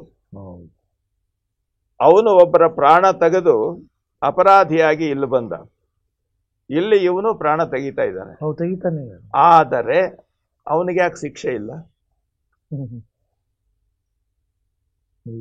ನಾನು ಅನ್ನುವ ನೆಲೆ ಇಲ್ಲ ಅಲ್ಲಿ. ಒಂದು ಮಾಡುವ ಮಾಟದಲ್ಲಿ ತಾನಿಲ್ಲದಿರಬೇಕು. ನನ್ನ ಅಹಂಕಾರ, ನನ್ನ ದ್ವೇಷ, ನನ್ನ ವ್ಯವಸ್ಥೆ, ನನ್ನ ರಾಕ್ಷಸೀಕರಣ, ಇದರಿಂದ ಮಾಡ್ತಾ ಇಲ್ಲ ಅವನು. ಅವನು ನಿರ್ಲಿಪ್ತತೆಯ ನೆಲೆಯಲ್ಲಿ ಮಾಡ್ತಾ ಇದ್ದಾನೆ. ಆವಾಗ ಅದು ಕಾಯಕ ಅನ್ನಿಸ್ಕೊಳ್ತದೆ. ಒಳ್ಳೆ ಉದಾಹರಣೆ. ಆವಾಗ ಅದು ಕಾಯಕ ಅನ್ನಿಸ್ಕೊಳ್ತದೆ. ಅದಕ್ಕೆ ಅಪ್ಪ ಬಸವಣ್ಣ ನೋಡಿ, ಒಂದು ಬಹಳ ಸುಲಭವಾದ ಮಾತೆ, ಮಾಡುವಂತಿರಬೇಕು, ಮಾಡದಂತಿರಬೇಕು, ಮಾಡುವ ಮಾಟದಲ್ಲಿ ತಾನು ಇಲ್ಲದಿರಬೇಕು ಅಂತ ಶಬ್ದಗಳನ್ನು ಉಚ್ಚಾರಣೆ ಮಾಡ್ತೀವಿ ನಾವು. ಅದರ ಅಂತರಂಗದ ಸುಗಂಧವನ್ನ, ಸತ್ವವನ್ನ ತಿಳ್ಕೊಳ್ಬೇಕು ನಾವು. ಮಾಡುವ ಮಾಟದಲ್ಲಿ ತಾನಿಲ್ಲದಿರಬೇಕು ಅಂತಂದ್ರೆ, ಮಾಡುವಾತ ನಾನಲ್ಲ, ನೀಡುವಾತ ನಾನಲ್ಲ, ಬೇಡುವಾತ ನಾನಲ್ಲ. ಮನೆಯ ತೊತ್ತಲಸಿದೊಡೆ ಮನೆಯೊಡತಿ ಮಾಡಿಕೊಂಬಂತೆ ನಿನಗೆ ನೀ ಮಾಡಿಕೊ ಕೂಡಲ ಸಂಗಮ ದೇವ. ಈ ನೆಲೆಯಲ್ಲಿ ನಾವು ಕರ್ತವ್ಯದಲ್ಲಿ ತೊಡಗಿದಾಗ ಎಲ್ಲ ಕೆಲಸವನ್ನು ಅದು ದೇವರ ಪೂಜೆ ಅಂತ ನಾವು ಮಾಡ್ತೇವೆ. ನಾನು ಮಾಡ್ತಾ ಇಲ್ಲ, ನೀನೇ ಮಾಡ್ಕೊಳ್ತಾ ಇದ್ದೀಯ ಅಂತ. ನೋಡಿ, ಈ ವಾಸ್ತವತೆಯನ್ನು ತಿಳ್ಕೊಳ್ಳಿ. ನಮ್ಮ ಶರಣರ ಮಾತುಗಳನ್ನ ನಾವು ಇವತ್ತು ಉಪಯೋಗಿಸ್ತೀವಿ. ಯಾವ್ದಾದ್ರು ಪುರೋಹಿತರ ಮನೆಗೆ ಹೋಗಿ ಅವ್ರು ಏನ್ ಮಾಡ್ತಾ ಇದ್ದಾರೆ? ಅವ್ರು ದೇವ್ರ ಪೂಜೆ ಮಾಡ್ತಾ ಇದ್ದಾರೆ. ಅವರು ದೇವ್ರ ಪೂಜೆ ಮಾಡ್ತಾ ಇದ್ದಾರೆ, ದೇವಸ್ಥಾನದ ದೇವ್ರ ಪೂಜೆ ಮಾಡ್ತಾ ಇದ್ದಾರೆ. ನೀವು ನಮ್ಮ ಹಿರಿಯರ ಮನೆಯಲ್ಲಿ ಹೋಗಿ ನಿಮ್ ತಾತ ಏನ್ ಮಾಡ್ತಾ ಇದ್ದಾರೆ? ಪೂಜೆ ಮಾಡ್ಕೊಳ್ತಾ ಇದ್ದಾರೆ. ಇವತ್ತಿಗೂ ಅಲ್ಲ, ಪೂಜೆ ಮಾಡ್ಕೊಳ್ತಾ ಇದ್ದಾರೆ. ಅಲ್ಲಿ ಪೂಜೆ ಮಾಡ್ತೀವಿ, ಅಲ್ಲಿ ಮಾಡ್ತಾ ಇದ್ದಾರೆ, ಇಲ್ಲಿ ಮಾಡ್ಕೊಳ್ತಾ ಇದ್ದಾರೆ. ಏನ್ ವ್ಯತ್ಯಾಸ? ಏನ್ ಇವರೇ ಅಭಿಷೇಕ ಮಾಡ್ಕೊಳ್ತಾ ಇದ್ದಾರ? ಇಲ್ಲ, ಇವರೇ ಅಷ್ಟೋತ್ರ ಹೇಳ್ಕೊಳ್ತಾ ಇದ್ದಾರ? ಮತ್ತೆ ಪೂಜೆ ಮಾಡ್ಕೊಳ್ತಾ ಇದ್ದಾರೆ ಅಂದ್ರೆ ಏನ್ ಅರ್ಥ ಇದು? ಮನೆಯ ತೊತ್ತಲಸಿದೊಡೆ ಮನೆಯೊಡತಿ ಮಾಡಿಕೊಂಬಂತೆ ನಿನಗೆ ನೀ ಮಾಡಿಕೊ ಕೂಡಲ ಸಂಗಮ ದೇವ. ಆ ನೆಲೆಯಲ್ಲಿ ಬಂದಾಗ ಎಷ್ಟು ಅದ್ಭುತ ಇದೆ. ಮಾಡುವಾತ ನಾನಲ್ಲ, ಎಲ್ಲ ನಿನ್ನದೇ. ತನು ನಿನ್ನದೆಂದ ಬಳಿಕ ಎನಗೆ ಬೇರೆ ತನುವಿಲ್ಲ, ಮನ ನಿಮ್ಮದೆಂದ ಬಳಿಕ ಎನಗೆ ಬೇರೆ ಮನವಿಲ್ಲ, ಘನ ನಿಮ್ಮದೆಂದ ಬಳಿಕ ಎನಗೆ ಬೇರೆ ಘನವಿಲ್ಲ, ಇಂತಿ ತ್ರಿವಿಧವೂ ನಿಮ್ಮದೆಂದ ಬಳಿಕ ಎನಗೆ ಬೇರೆ ವಿಷಯ ಉಂಟೆ ಕೂಡಲ ಸಂಗಮ ದೇವ. ಈ ಲೆಕ್ಕದಲ್ಲಿ ನಿರ್ಲಿಪ್ತ ನಿಜಾನುಭವದ ಬೆಳಕಿನಲ್ಲಿ ಮಾಡುವುದು ಕಾಯಕ ಅನ್ನಿಸ್ಕೊಳ್ತದೆ. ನಾವು ಮೊದಲು ಕರ್ಮದಿಂದಲೇ ಶುರು ಮಾಡೋದು. ಆ ಕಾಯಕದ ನೆಲೆಯಲ್ಲಿ ಕಾಯಕ ಅನ್ನಿಸ್ಕೊಳ್ಬೇಕಾದ್ರೆ ಕರ್ಮವನ್ನು ಶೋಧಿಸ್ಬೇಕು ನಾವು. ಕರ್ಮವನ್ನು ಶೋಧಿಸುವಂತಹ 2 ಹಂತವನ್ನ ಇಟ್ಟರು. ಸತ್ಯ ಶುದ್ಧ ಕಾಯಕ, ಅದು ಕಂಡೀಷನ್. ಸತ್ಯ ಶುದ್ಧ ಕಾಯಕ, ಸತ್ಯವನ್ನ ಗುರುಸ್ತಕ್ಕಂಥದ್ದು ಅರಿವಿನಿಂದ. ಈ ವ್ಯವಸ್ಥೆಯಿಂದ ಅದನ್ನ ಸನ್ಮಾರ್ಗದಲ್ಲಿ ಇದೆಯೇ ಅಂತ ಹೇಳ್ತಕ್ಕಂಥ ನಮ್ಮ ಅರಿವಿನ ಪ್ರಜ್ಞೆ ಇದೆಯಲ್ಲ, ಇದು ನೋಡಿ. ಮಾಡುವ ಕಾಯಕವನ್ನ ಇದಕ್ಕೆ ಅರ್ಪಣೆ ಮಾಡಬೇಕು ಅಂತ ಹೇಳಿ ನಮ್ಮ ಲದ್ದೆ ಸೋಮಣ್ಣ ಹೇಳ್ತಾರೆ. ಅವರು ಒಂದೇ ವಚನ ಸಿಕ್ಕಿರೋದು. ಒಂದೇ ವಚನ ನೋಡಿ, ಆ ಸ್ವಾರಸ್ಯ ಹೇಗಿದೆ. ಆವಾವ ಕಾಯಕವ ಮಾಡಿದರು ಸ್ವಕಾಯಕವ ಮಾಡಿ. ನೀನು ಏನೇ ಕರ್ತವ್ಯ ಮಾಡು, ಇನ್ನೊಬ್ಬ ಹೇಳ್ದ ಅವನು ಮಾಡ್ತಾನೆ ಅಂತ ಮಾಡಬೇಡ. ನಿನ್ನ ಮನಸ್ಸು ಒಪ್ಪಿದ ಕರ್ತವ್ಯವನ್ನು ಮಾಡು, ಸ್ವಕಾಯಕವ ಮಾಡಿ. ಅದನ್ನ ಗುರುಲಿಂಗ ಜಂಗಮಕ್ಕರ್ಪಿಸಿ ಕಾಯಕವನ್ನು. ನೀನೇನು ಮಾಡ್ತಾ ಇದ್ದೀಯಾ, ಇದು 3 ಫಿಲ್ಟರ್ನಲ್ಲಿ ಶೋಧಿಸ್ಬೇಕು ನೀನು. ಅದು ಕಾಯಕ ಸ್ಪಷ್ಟವಾಗಬೇಕಾದ್ರೆ. ಗುರು, ನಾನು ಮಾಡ್ತಾ ಇರುವಂಥದ್ದು ಯಾವುದೇ ದ್ವಂದ್ವವಿಲ್ಲದೆ ಇರತಕ್ಕಂಥ, ಅಹಂಕಾರ ಮಮಕಾರಗಳಿಲ್ಲದೆ ಇರತಕ್ಕಂಥ, ನಾನು ಅನ್ನುವ ಹಮ್ಮಿಲ್ಲದೆ ಇರತಕ್ಕಂಥ ರೀತಿಯಲ್ಲಿ ನಾನು ಮಾಡ್ತಾ ಇದ್ದೇನೆ ಅನ್ನುವ ಅರಿವಿನ ಎಚ್ಚರಿಕೆ ಇರಬೇಕು. ಇಲ್ಲಿ ನಾನೊಂದು ವಾಕ್ಯ ಹೇಳಿದ್ರೆ ಸರಿಯಾಗುತ್ತೋ ಇಲ್ಲೋ ನೋಡಿ ಗುರುಗಳೇ. ಅಂಗಭಾವದಿಂದ ಮಾಡುವುದೆಲ್ಲವೂ ಕರ್ಮವಾದರೆ ಲಿಂಗಭಾವದಿಂದ ಮಾಡುವುದು ಕಾಯಕ. ಇದು ಸ್ಥೂಲವಾಗಿ ಅದನ್ನು ಒಪ್ಕೊಳ್ಬೋದು. ಸ್ಥೂಲವಾಗಿ ಅಲ್ಲ, ಯಾಕೆಂದ್ರೆ ಅದ್ರೊಳಗೆ ಗೊತ್ತಿಲ್ವಲ್ಲ ನಮಗೆ. ಅಂಗ ನೋಡಿ, ಅದನ್ನೇ ಅಂಗಸ್ಥಲ ಲಿಂಗಸ್ಥಲ ಅಂತ ಹೇಳಿದ್ರಲ್ಲ, ಸ್ವಾರಸ್ಯ ಅಲ್ಲಿ ಬರ್ತದಲ್ಲಿ. ಅಂಗ ಅಂತಂದ್ರೆ ನಾವು ಹೊರಗಿನ ಆಕಾರ, ನನಗಾಗಿ, ನನ್ನ ಹೆಂಡತಿಗಾಗಿ, ನನ್ನ ಅಲ್ಲ ಅಲ್ಲ, ಅಂಗ ಅಂತ ಅದ್ರಲ್ಲಿ ಅದು ದ್ವಂದ್ವ, ಅದು ಕರ್ಮ ಕೊಟ್ಟೋಗುತ್ತೆ. ನಾನು ಮಾಡ್ತಕ್ಕಂಥ ನೆಲೆಯಲ್ಲಿ ಅಂಗ ಅಂತ ಇಟ್ಕೊಂಡು ಅಂಗದ ನೆಲೆಯನ್ನು ನಾವು ಇಳ್ಕೊಂಡು ಅದರಿಂದ ಮುಂದೆ ಲಿಂಗದ ನೆಲೆಗೆ ಹೋಗೋದು. ನೋಡಿ, ಕರೆಂಟ್ ಇದೆಯಲ್ಲ, ಇದು ಅಂಗ ಅಂತ ಇಟ್ಕೊಳ್ಳಿ. ಅದರಿಂದ ಬರೋ ಬೆಳಕಿದೆಯಲ್ಲ, ಅದು ಲಿಂಗ ಅಂತ ಇಟ್ಕೊಳ್ಳಿ. ಯಾಕಂದ್ರೆ ನಮ್ಮಲ್ಲಿ ಯಾವಾಗಲೂ ಕೂಡ ಅಂಗಭಾವದಿಂದ ಲಿಂಗಭಾವದೆಡೆಗೆ ಅನೇಕ ಕಾರ್ಯಕ್ರಮ ನೋಡಿ ಸರ್, ಕರೆಂಟ್ನಿಂದ ಬೆಳಕು ಬಂತಾನೆ. ಹೌದು ಗುರುಗಳು. ಕರೆಂಟೇ ಯಾಕೆ ಬೆಳಕಾಗ್ಲಿಲ್ಲ? ಬರೋಕ್ ಸಾಧ್ಯ ಇಲ್ಲ. ಅದಕ್ಕೋಸ್ಕರ ಸೂಕ್ಷ್ಮವಾಗಿ ಹೇಳ್ತೀನಿ ನಾನು. ಕರೆಂಟ್ ಅಂಗ, ಅದನ್ನ ಉಪಯೋಗಿಸಿದಾಗ ಅದರಿಂದ ಬರ್ತಕ್ಕಂಥದ್ದು ಲಿಂಗ, ಬೆಳಕು. ನಾವು ಮಾಡುವ ಕೆಲಸಗಳು ಈ ಪ್ರತಿಯೊಂದು ಕೂಡ ಲಿಂಗ ಭಾವದಲ್ಲಿ ಮಾಡಿದಾಗ ಹೌದು, ಅದೇನಾಗ್ತದೆ ಅಂತಂದ್ರೆ ನಾನು ಇಲ್ಲದೆ ಮಾಡ್ತಕ್ಕಂಥದ್ದು ಕಾಯಕ ಆಗ್ತದೆ, ಅದೇ ಬೆಳಕಿನ ಕಡೆ ಹೋಗುತ್ತೆ. ಹೌದು, ಅದು ಕಾಯಕ ಬೆಳಕಿನ ಕಡೆ ಹೋಗ್ತದೆ. ಇನ್ನೊಬ್ಬರಿಗೆ ಸಹಾಯ ಆಗತ್ತೆ, ಏನೋ ಒಂದು ಆಗತ್ತೆ. ಹೌದು. ಅಲ್ಲ, ಕರೆಂಟ್ನ ಎರಡು ರೀತಿಯಿಂದ ಉಪಯೋಗಿಸ್ಬೋದಲ್ಲ ಸರ್. ಇನ್ನೊಬ್ರಿಗೆ ಶಾಕ್ ಕೊಡೋಕ್ಕೂ ಉಪಯೋಗಿಸ್ಬೋದು, ಬೆಳಕು ಕೊಡೋಕ್ಕೂ ಉಪಯೋಗಿಸ್ಬೋದು. ಅದು ನೀವು ಹೇಳಿದ್ರಲ್ಲ, ದುಷ್ಕರ್ಮಿ ಮತ್ತು ಹೌದು, ಅಲ್ಲಿಗೆ ಸೇರಿಸಬಹುದು. ಹೌದು. ಆದರೆ ನಮ್ಮಲ್ಲಿ ಆದರೆ ಬೆಳಕನ್ನ ಆ ರೀತಿ ವಿಭಜನೆ ಮಾಡ್ಲಿಕ್ಕೆ ಆಗಲ್ಲ. ಬೆಳಕು ಒಂದೇ ಅಷ್ಟು. ಈ ಲೆಕ್ಕದಲ್ಲಿ ಕಾಯಕ ಅಂತ ಅನ್ನುವಂಥದ್ರ ಅಂತಃಸತ್ವವನ್ನ ತಿಳಿದು ನೋಡಿ. ಅವ್ರು ಹೇಳ್ತಾರೆ, ಅನುವರಿದು ಗುರುಲಿಂಗ ಜಂಗಮ ಕರ್ಪಿಸಿ. ಲಿಂಗ ಅಂತ ಹೇಳಿದ್ರೆ ನಾವು ಮಾಡ್ತಕ್ಕಂಥ ಕ್ರಿಯೆಯಲ್ಲಿ ನಾನಿಲ್ಲದೆ ಸ್ಪಷ್ಟವಾಗಿರುವಂಥ ರೀತಿಯಲ್ಲಿ ಆ ಲಿಂಗ ಪ್ರಜ್ಞೆಯಿಂದ ಮಾಡ್ತಾ ಇದ್ದೇನೆ ಅಂತ ಅನ್ನೋದು ಲಿಂಗದ್ದು. ಅದರ ಪರಿಣಾಮ ಇಡೀ ಸಮಾಜಕ್ಕಾಗಬೇಕು, ಸೀಮಾತೀತವಾದಂಥ ಪ್ರಯೋಜನ ಆಗಬೇಕು. ಅದು ಜಂಗಮಕ್ಕೆ ಕರ್ಪಿಸೋದು. ನಾವೇನು ಮಾಡ್ತೀವಿ ಅಂದರೆ, ಗುರು ಅಂದರೆ ಗುರುಗಳಿಗೆ ಕಾಣಿಕೆ ಕೊಡೋದು, ಲಿಂಗ ಅಂದರೆ ಪೂಜೆ ಮಾಡೋದು. ಅದಕ್ಕೆ ಗುರುಗಳೇ ಅಲ್ಲಿ ಒಂದು ಆಮೇಲೆ ಅಲ್ಲ, ಜಂಗಮ ಅಂತಂದ್ರೆ ಗುರುಗಳು ಜಂಗಮರಿಗೆ ದಕ್ಷಿಣೆ ಕೊಡೋದು ಅಂತ ಅಲ್ಲ. ಅಲ್ಲ, ಒಂದು ನಿಮಿಷ ಇಲ್ಲಿ ಗುರುಗಳೇ. ನಮ್ಮ ಸಮಾಜದಲ್ಲಿ ಏನಾಗಿದೆ, ಗುರುಲಿಂಗ ಜಂಗಮ ಎಲ್ಲರೂ ಮಾತಾಡಿ ಅದರ ಮೂಲ ಅರಿವೇನಿದೆ ಅನ್ನೋದನ್ನ ಅರಿವಿನಲ್ಲಿ ಇಲ್ಲಿ ಉಪಾಧಿಕ ತತ್ವವಾಗಿ ನೋಡ್ತಿರೋ ಅಥವಾ ನಿರುಪಾಧಿಕ ತತ್ವವಾಗಿ ನೋಡ್ತಿರೋ? ಈಗ ಬೆಳಕಿಗೆ ಬಂದಿರೋ ಸಮಾಜದಲ್ಲಿ ಎಲ್ಲ ಕಡೆ ಬೆಳಕಿಗೆ ಬಂದಿದ್ದು ಅದೊಂದು ಉಪಾಧಿಕವಾಗಿ ಬಂದ್ಬಿಟ್ಟಿದೆ. ಗುರು ಒಂದು ನಿಮಿಷ ಗುರುಗಳು ಮುಗಿಸ್ಬಿಡ್ತೀನಿ. ಗುರು ಅಂದಾಕ್ಷಣ ಸ್ವಾಮಿಗಳು, ಲಿಂಗ ಅಂದಾಕ್ಷಣ ಇಷ್ಟಲಿಂಗವೋ ಮಂದಿರದ ಲಿಂಗವೋ, ಜಂಗಮ ಅಂದರೆ ಒಂದು ಸಮಾಜ ಅಂತ ಇತ್ತೀಚೆಗೆ ಸಾಹಿತಿಗಳು ಭಾಳ ಅದನ್ನು ಹಗರು ತಿಳಿಗೊಳಿಸ್ತಾ ಇದ್ದಾರೆ. ಇದಕ್ಕೆ ಏನು ನಿಮ್ಮ ಸ್ಪಷ್ಟನೆ? ಇದು ಉಪಾಧಿಕ ಅಂದ್ರೆ ಏನು, ನಿರುಪಾಧಿಕ ಅಂದ್ರೆ ಏನು? ಅಲ್ಲ, ಏನಿಲ್ಲ. ಉಪಾಧಿಕ ಅಂದರೆ ನಾನು ಅಂತ ಅನ್ನೋದು ಎಲ್ಲಿವರೆಗೂ ಇಟ್ಟುಕೊಂಡು ಮಾಡ್ತೀರಿ ಅದು ಉಪಾಧಿಕ, ಅದು ಕರ್ಮ ಅನ್ಸ್ಕೊಳ್ತದೆ. ನಿರುಪಾಧಿಕ ಅಂದ್ರೆ ಉಪಾಧಿ ಇಲ್ಲದೆ ಇರತಕ್ಕಂಥದ್ದು. ಇದನ್ನ ಗುರುಲಿಂಗ ಜಂಗಮಕ್ಕೆ ಅನ್ವಯಿಸಿ ಹೇಳಿ. ಅಲ್ಲ, ಗುರುಲಿಂಗ ಜಂಗಮ ಅಂತ ಅನ್ನುವಂಥದ್ದು 3 ಹಂತ ಅಂತ. ಸರಿ ನೋಡಿ, ಅರಿವೇ ಗುರು, ಹೌದು, ಅದು ಆಚಾರವೇ ಲಿಂಗ, ಅನುಭಾವವೇ ಜಂಗಮ.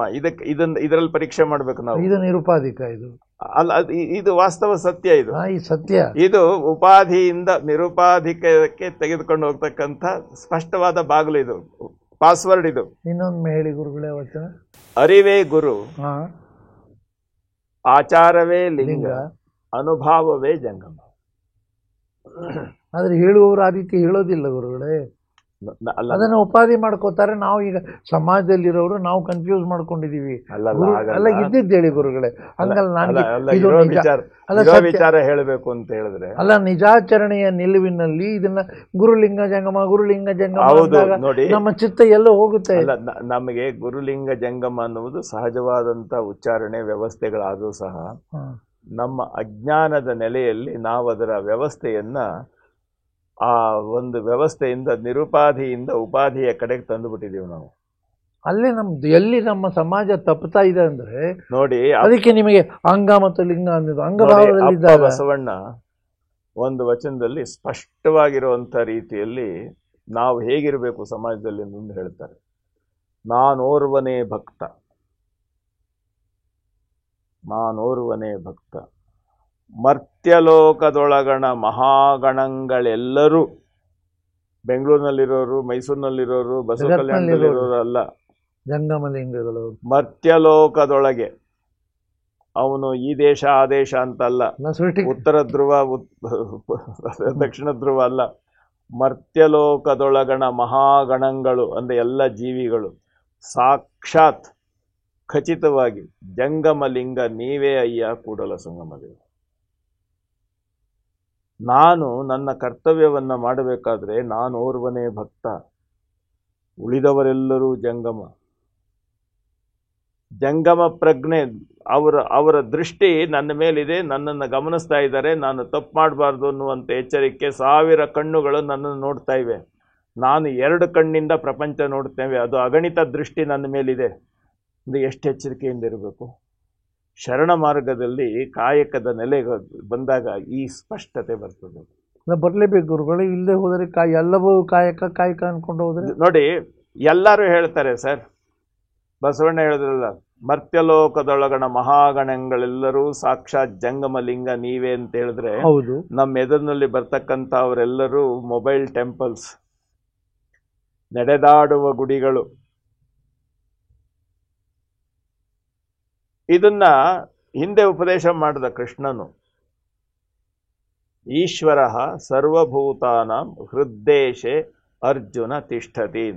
ಪ್ರತಿಯೊಂದು ಜೀವಿಯ ಹೃದಯದಲ್ಲಿ ಶಿವ ಇದ್ದಾನೆ ಅಂತ ಅನ್ನೋದನ್ನ ಕೃಷ್ಣ ಹೇಳ್ದ. ಆದ್ರೂ ಕೂಡ ಅಲ್ಲ ಹೇಳ್ತೀನಿ, ಅಲ್ಲ ಸ್ವಾರಸ್ಯ ಇದೆ ಹೇಳ್ತೀನಿ. ಅಲ್ಲ ಇದೇ ಸತ್ಯ ಅಲ್ಲ ಹಂಗಲ್ಲ, ಹೇಳೋದು ಕೇಳಿ. ಇದನ್ನೆಲ್ಲರೂ ಪಾರಾಯಣ ಮಾಡ್ಕೊಂಡು ಬಂದ್ರು, ಯಾರು ಅದನ್ನ ನಂಬಲಿಲ್ಲ, ಆಚರಣೆ ಬರಲಿಲ್ಲ.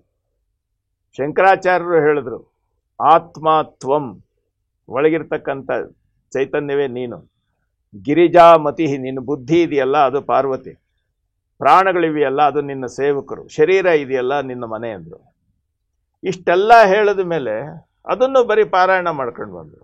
ಎಲ್ಲ ಪಾರಾಯಣವೇ ಆಗಿದೆ. ಅಪ್ಪ ಬಸವಣ್ಣ ಇಂಟರ್ನಲ್ ಆಡಿಟಿಂಗ್ ಮಾಡ್ಕೊಳ್ಳಿ ಅಂತ ಹೇಳ್ದ. ಈ ಮನೆಯಲ್ಲಿ ಮನೆಯೊಡೆಯ ಇದ್ದಾನೋ ಇಲ್ಲವೋ ಅಂತ ತಿಳ್ಕೊಳ್ಳೋದು ಹೇಗೆ?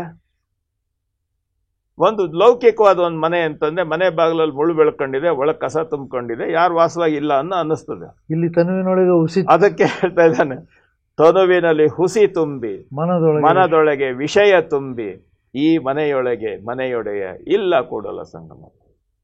ಎಲ್ಲ ನಮ್ಮ ಅಂಗಜೀವಿಗಳ ಅಲ್ಲ ಹೇಳ್ತೀನಿ, ಇದು ಇಂಟರ್ನಲ್ ಆಡಿಟಿಂಗ್ ಮಾಡ್ಕೊಳ್ಳುವಂತ ವ್ಯವಸ್ಥೆ ಇದೆಯಲ್ಲ, ಇದು ಶರಣರು ಕೊಟ್ಟಂತ ಅದ್ಭುತವಾದಂತ ಪರಿಕಲ್ಪನೆ. ಅಲ್ಲ ಅದಕ್ಕೆ ನೀವು ಅಕ್ಕಂದು ಯಾವಾಗ್ಲೂ ಹೇಳಿ. ಹೌದು, ಅಕ್ಕನ ಷಡಕ್ಷರಿ ಮಂತ್ರ ನೀವು ಯಾವಾಗ್ಲೂ ಹೇಳ್ತಿರೋದು ಅದು ನನಗೆ ಪ್ರೇರಣೆ. ಅದು ಅಕ್ಕನ ಷಡಕ್ಷರಿ ಮಂತ್ರ. ಎನ್ನಲ್ಲಿ ಏನುಂಟು ಇಲ್ಲಿ ಬರೋದು ಸತ್ಯ. ನೋಡಿ, ನಾವು ಷಡಕ್ಷರ ಮಂತ್ರ ಅಂತಿದ್ದಾಗೇನೆ ಪ್ರಣವ ಸಹಿತ ಪಂಚಾಕ್ಷರಿ ಅಂತೀವಿ, ಇನ್ನು ಬೇರೆ ಬೇರೆ ಏನೇನೋ ಮಂತ್ರಗಳು ಹೇಳಿ ಬರ್ಕೊಂಡು ನಾನು ಹೇಳೋದು ಇಷ್ಟೇ ಮಾಡ್ತಾರೆ. ಇದು ನಮ್ಮ ಇಂಟರ್ನಲ್ ಆಡಿಟಿಂಗ್ ಸೂತ್ರ ಅಕ್ಕ ಕೊಟ್ಟಿರೋದು. ಇದು ಷಡಕ್ಷರ ಮಂತ್ರ. ಎನ್ನಲ್ಲಿ ಏನುಂಟು, ನೋ ದೈ ಸೆಲ್ಫ್. ಇಷ್ಟೇ, ಇನ್ನೇನಿದೆ ಅಲ್ಲಿ. ಆ ಲೆಕ್ಕದಲ್ಲಿ ಯೋಚನೆ ಮಾಡಿದಾಗ, ಯಾವುದೇ ಒಂದು ಬಂದಾಗ ಕಾಯಕ ಮಾಡ್ತೇನೆ, ಹೌದು ಎನ್ನಲ್ಲಿ ಏನುಂಟು, ಹೌದು ಇದರಲ್ಲಿ ಸ್ವಲ್ಪ ತಪ್ಪಿದೆ, ತಿದ್ಕು. ಈ ರೀತಿ ಸಂಪೂರ್ಣವಾಗಿ ವ್ಯವಸ್ಥೆ ಮಾಡ್ಕೊಂಡಾಗ ಏನಾಗುತ್ತೆ, ಮರ್ತ್ಯಲೋಕದೊಳಗಣ ಮಹಾಗಣಗಳೆಲ್ಲರೂ ಸಾಕ್ಷಾತ್ ಜಂಗಮಲಿಂಗ ನೀವೇ ಅಯ್ಯ. ಆ ನೆಲೆಗೆ ತಲುಪದಂಥ ನೆಲೆಯಲ್ಲಿ ಏನಾಗುತ್ತೆ ಅಂತಂದ್ರೆ, ನೆನೆಯುವಂಥದ್ದೇನು ಇರೋದಿಲ್ಲ. ಕೂಡಲ ಸಂಗಮ ದೇವನ ನೆನೆಯುತ್ತ ನೆನೆಯದಂತಿರಬೇಕು. ಅಂದ್ರೆ ನಾನು ಇಲ್ಲ, ನೀನೇ ಎಲ್ಲ. ವಚನವನ್ನು ಅದನ್ನ ಅಕ್ಕ ಹೇಳ್ತಾಳೆ. ಆ ಸ್ಥಿತಿಯನ್ನು ಹೇಗಮ್ಮ ಹೇಳೋದು ಅಂತ ಅನ್ನೋದಕ್ಕೆ ಅಕ್ಕ ಹೇಳ್ತಾಳೆ, ಲಿಂಗವೆನ್ನೆ ಲಿಂಗೈಕ್ಯವೆನ್ನೆ, ಸಂಗವೆನ್ನೆ ಸಮರಸವೆನ್ನೆ, ಆಯಿತೆನ್ನೆ ಆಗದೆನ್ನೆ, ನಾನೆನ್ನೆ ನೀನೆನ್ನೆ, ಚನ್ನಮಲ್ಲಿಕಾರ್ಜುನನ ಒಡವೆರೆದ ಬಳಿಕ. ಸರ್, ನಮ್ಮ ಪಂಡಿತರುಗಳು ಕೆಲವರು ಪುಸ್ತಕಗಳಲ್ಲಿ ಲಿಂಗವೆನ್ನೆ ಲಿಂಗೈಕ್ಯವೆನ್ನೆ ಅಂತ ಇದೆ ವಚನ. ಕೊನೆಗೆ ಚನ್ನಮಲ್ಲಿಕಾರ್ಜುನನಲ್ಲಿ ಲಿಂಗೈಕ್ಯವಾದ ಬಳಿಕ ಅಂತ ತಿದ್ದಿದ್ದಾರೆ. ನಮ್ಮ ತಿಳುವಳಿಕೆ ಎಷ್ಟು ವ್ಯತ್ಯಾಸ ಆಗ್ತದೆ ಅಂತ ತಿಳ್ಕೊಳ್ಬೇಕು ನಾವು. ನಮ್ಮದು ಸೇರೋ ಭಕ್ತಿ ಅಲ್ಲ, ಸಮರಸ ಭಕ್ತಿ. ಚನ್ನಮಲ್ಲಿಕಾರ್ಜುನನ ಒಡಬೆರೆದ ಬಳಿಕ, ಸಹಜವಾಗಿ ಬೆರೆತ ಬಳಿಕ. ಅದೇ ತತ್ವ ಕಾಯಕಕ್ಕೂ ಅದೇ ಸಿದ್ಧ. ಹೌದು, ಒಡಬೆರೆದ ಬಳಿಕ ನಾನು ಮಾಡೋ ಕೆಲಸ ಈಗ ಸಹಜತೆ ಇರಬೇಕು. ನಾನು ಬಸವ ಸಮಿತಿಯ ಆಮೇಲೆ ಇನ್ನೊಂದು ಹೇಳ್ತೀನಿ, ಆ ರೀತಿ ಸಮರಸ ಅಂದ್ರೇನು? ಎರಡು ಅಳಿದು ಕೂಡುವುದು. ನಾನು ಸುಪ್ರೀಂ ಅನ್ನೋದನ್ನ ಬಿಡಬೇಕು, ಭಗವಂತ ಸುಪ್ರೀಂ ಅನ್ನೋದನ್ನು ಬಿಡಬೇಕು, ಭಕ್ತ ನಾನು ತನ್ನ ಇನ್ಫೀರಿಯಾರಿಟಿ ಬಿಡಬೇಕು. ಇವೆರಡು ಬಿಟ್ಟು ಸೇರೋದಿದೆಯಲ್ಲ, ಇದು ಶರಣ ತತ್ವ. ಅಲ್ಲ, ಖಂಡಿತ. ಒಂದು ನಿಮಿಷ ಗುರು, ಒಂದೇ ನಿಮಿಷ. ಈಗ ಉದಾಹರಣೆಗೆ ನನ್ನ ಉದಾಹರಣೆನೇ ತಗೊಳ್ಳಿ. ನಾನು ಬಸವ ಸಮಿತಿ ಅಧ್ಯಕ್ಷನಾಗಿ ಶರಣರ ವಚನಗಳನ್ನು ಮುಟ್ಟಿಸೋದು ನನ್ನ ಕರ್ತವ್ಯ. ಅದು ಬಿಟ್ಟು ನಾನು ಬೇರೆ ಉಗುರು ಸಾಬರಿ ಮಾಡೋದು, ಇದರ ಮೂಲಕ ನಾನು ವಿಧಾನಸೌಧ ಮೆಟ್ಲತ್ತಕ್ಕೆ ಪ್ರಯತ್ನ ಮಾಡೋದು ಏನೂ ಇಲ್ಲ. ಇಲ್ಲಿ ನಾನೂ ಕೂಡ ಅಲ್ಲಿ ಒಳಗದು ಅಡಗೋಗ್ಬಿಡುತ್ತೆ. ನಾನು ಅನೇಕ ಬಾರಿ ಹೇಳ್ತೀನಿ, ನನ್ನಲ್ಲಿ ನಾನು ಸತ್ತೋಗಿದ್ದೇನೆ ಅಂಥೇಳಿ. ಇದು ಲಿಂಗೈಕ್ಯ ಸ್ಥಿತಿ ಆಗಬೇಕಾದಾಗ ಬಸವಣ್ಣವರು ಹೇಳೋದು ಜಂಗಮ ಲಿಂಗ ನೀವೇ ಅನ್ನೋ ಒಂದು ಮಾತು ಬರಬೇಕಾದ್ರೆ ಅಂಗಜೀವಿಯಿಂದ ಬರೋಕ್ಕೆ ಸಾಧ್ಯವೇ ಇಲ್ಲ ಗುರುಗಳೇ. ಅಲ್ಲ ನೋಡಿ, ಒಂದು ಹೇಳ್ತೇನೆ, ಎರಡು ಎಳೆದು ಕೂಡುವುದು ಅನ್ನೋ ಪ್ರಶ್ನೆ ಇದೆಯಲ್ಲ, ಇದಕ್ಕೆ ಜನಗಳಿಗೆ ಅರ್ಥವಾಗಲ್ಲ ಸರ್. ಆಗಲ್ಲ ಗುರುಗಳೇ, ಅದಕ್ಕೆ ಹೇಳಿ ನೋಡಿ, ನಾನು ಹೇಳ್ತೇನೆ, ನೀರು ಸಕ್ಕರೆ ಬೆರೆತ್ರೆ ಹೌದ್ರಿ ಸಕ್ಕರೆ ಇಲ್ಲವಾಗುತ್ತೆ, ನೀರು ಸಿಹಿ ಆಗುತ್ತೆ. ಹೌದು, ನೀರು ರುಚಿ ಬಂದ್ಬಿಡುತ್ತೆ. ಆದರೆ ನೀವು ಬಿಸಿಲಲ್ಲಿ ಇಟ್ಬಿಡಿ, ನೀರು ಬಿಟ್ಟೋಗುತ್ತೆ, ಸಕ್ಕರೆ ಉಳ್ಕೊತ್ತೆ. ಸಕ್ಕರೆ ಉಳ್ಕೊಳ್ಳುತ್ತೆ. ಹೌದು, ಇದು ನಮ್ಮ ವೇದ ಪುರಾಣಗಳಲ್ಲಿ ಬರ್ತಕ್ಕಂಥ ಮೋಕ್ಷದ ಸ್ಥಿತಿ. ಬಿಡಿ ಗುರುಗಳೇ, ವೇದ ಅಲ್ಲ ಉದಾಹರಣೆ ಹೇಳ್ತೀನಿ. ಶರಣರ ಸಮರಸ ಸ್ಥಿತಿ ಏನು ಗೊತ್ತಾ? ಎರಡು ಅಳಿದು ಕೂಡುವುದು ಅಂತ. ಲಿಂಗಯ್ಯ ತನ್ನ ಸುಪ್ರೀಮಸಿಯನ್ನ ಬಿಡಬೇಕು, ಮೇಲರಿಮೆಯನ್ನ ಬಿಡಬೇಕು, ಭಕ್ತ ತನ್ನ ಕೀಳರಿಮೆಯನ್ನ ಬಿಟ್ಟು ಸೇರಬೇಕು, ಆವಾಗ ಒಡವೆರೆದ ಬಳಿಕ ಅನ್ನುವಂಥ ಮಾತು. ಅದಕ್ಕೊಂದು ಉದಾಹರಣೆ ಹೇಳ್ತೇನೆ. ಈಗ ನೀರಿನ ಒಂದು ಕಣ, ಅದನ್ನ ವಿದಳನ ಮಾಡಿದ್ರೆ ಏನಾಗುತ್ತೆ? ಹೈಡ್ರೋಜನ್ನಿನ 2 ಕಣಗಳು, ಆಕ್ಸಿಜನ್ನಿನ 1 ಕಣ, ಇವು ಸೇರಿದ್ರೆ ನೀರಿನ ಕಣ ಆಗುತ್ತೆ. ಸಮರಸಗೊಂಡಾಗ ನೀರಿನ ಕಣ ಆಗುತ್ತೆ. ಹೈಡ್ರೋಜನ್ನಿನ ಗುಣ ಏನು? ಉರಿಯೋದು. ಆಕ್ಸಿಜನ್ನಿನ ಗುಣ ಏನು? ಉರಿಸೋದು. ಅದು ಉರಿಯುವ ಗುಣ, ಇದು ಉರಿಸುವ ಗುಣ. ಆದ್ರೆ ಇವೆರಡು ಆ ಗುಣವನ್ನ ಬಿಟ್ಟು ಒಂದುಗೂಡದ ಮೇಲೆ ಆರಿಸುವ ಗುಣ ಬಂತಲ್ಲ ಸರ್. ಇದು ಒಳ್ಳೆ ಉದಾಹರಣೆ ಬರಲ್ಲ. ಆಕ್ಸಿಜನ್ ಮತ್ತು ಹೈಡ್ರೋಜನ್ ಇರ್ತಕ್ಕಂಥ 2 ಆಂತರಿಕ ಗುಣಗಳನ್ನ ಸೇರಿದಾಗ ಏನಾಯ್ತು? ಅಲ್ಲ, 2 ತಮ್ಮ ಮೂಲ ಗುಣವನ್ನ ಬಿಟ್ಟು ಇದು ಸಮರಸ ಭಕ್ತಿ. ಬಹಳ ಚೆನ್ನಾಗಿ ಹೇಳಿದ್ರು ಗುರುಗಳೇ. ಇದು ಬಹಳ ನೋಡಿ, ಅದು ಉರಿಯುವ ಗುಣ, ಇದು ಉರಿಸುವ ಗುಣ. ಆದ್ರೆ 2 ಆ ಗುಣಗಳನ್ನು ನಮ್ಮ ಮನಸ್ಸಿನಲ್ಲಿ ಓದಕ್ಕೆ ಇನ್ನೊಮ್ಮೆ ಹೇಳಿ ಗುರುಗಳೇ, ನೋಡಿ ಅರ್ಥ ಆಗ್ಲಿ. ಅದು ಆಕ್ಸಿಜನ್ 1 ಕಣ, ಹೈಡ್ರೋಜನ್ 2 ಕಣ ಸೇರಿದ್ರೆ ನೀರಿನ ಕಣ ಆಗ್ತದೆ. ಹೌದು, H2O. ಹೌದು, H2O. ಹೈಡ್ರೋಜನ್ನಿನ ಗುಣ ಏನು? ಉರಿಯುವುದು. ಅಯ್ಯೋ, ಅದು ಹಾಕಂದ್ರೆ ಲಗ್ಗನತ್ತೆ. ಆಮ್ಲಜನಕದ ಗುಣ ಏನು? ಉರಿಸುವುದು. ಇದು ಉರಿಸುವ ಗುಣ, ಅದು ಉರಿಯುವ ಗುಣ. ಆದ್ರೆ 2 ಕಣಗಳು ಸೇರ್ಬೇಕಾದ್ರೆ ಆ ಗುಣಗಳನ್ನ ಪಕ್ಕಕ್ಕಿಟ್ಟು ಒಂದಾಗ್ತವೆ. ಆವಾಗ ಏನಾಯ್ತು? ನೀರಿನ ಕಣ ಆಗ್ತದಲ್ಲ, ಅದ್ರ ಗುಣ ಏನು? ಅದು ಉರಿಯೋದು ಉರಿಸೋದಲ್ಲ, ಆರಿಸುವ ಗುಣ ಬಂತು. ಅದೇ ಲಿಂಗಾಂಗ ಸಾಮರಸ್ಯದಲ್ಲಿ ಇದು ಲಿಂಗಮಯವಾದಾಗ ಏನಾಗುತ್ತೆ ಅನ್ನೋದು. ಅಲ್ಲ, ಲಿಂಗ ತನ್ನ ಸುಪೀರಿಯಾರಿಟಿಯನ್ನು ಬಿಡ್ತದೆ, ಇನ್ಫೀರಿಯಾರಿಟಿಯನ್ನು ಬಿಡ್ತಾನೆ. ಆ ಲೆಕ್ಕದಲ್ಲಿ ಸೇರಿದಾಗ ಅಂಗಲಿಂಗವೆಂಬ ಉಭಯ ಹಿಂಗಿ ಸ್ವಾತ್ಮ ಜ್ಞಾನದಲ್ಲಿ ಸಂಗನ ಬಸವನಾಗಿ ಜಗದ ಹಂಗನಳಿದ ಶರಣಗೆ ಇನ್ನು ಉಂಟೆ ಪರಿಭವ. ಬಹಳ ಅದ್ಭುತವಾಗಿದೆ ಅವರುಗಳೇ. ಹೀಗೆ ನಾವು ಕಾಯಕವನ್ನ ಯಾವ ರೀತಿ ನೋಡಬೇಕು ನೋಡಿ. ಆ ಲೆಕ್ಕದಲ್ಲಿ ಕರ್ಮದಿಂದ ಕಾಯಕದ ಕಡೆಗೆ ಹೋಗಬೇಕು ಅನ್ನೋದಿದೆಯಲ್ಲ, ಕರ್ಮ ಸಿದ್ಧಾಂತದಿಂದ ಈ ಮುಳ್ಳು ಹಾದಿಯಿಂದ ಸುಗಮವಾದ ಪಥಕ್ಕೆ ಬರ್ತಕ್ಕಂಥ ಪರಿವರ್ತನೆಯ ನೆಲೆ ಇದೆಯಲ್ಲ, ಇದು ಕಾಯಕ ಕರ್ಮ ಅಂತೇಳಿ ಒಂದು ಗುರುತಿದೆ. ಅದರಲ್ಲಿ ನಾವು ಈ ನೆಲೆಯಿಂದ ಆ ನೆಲೆಗೆ ಬರಬೇಕು.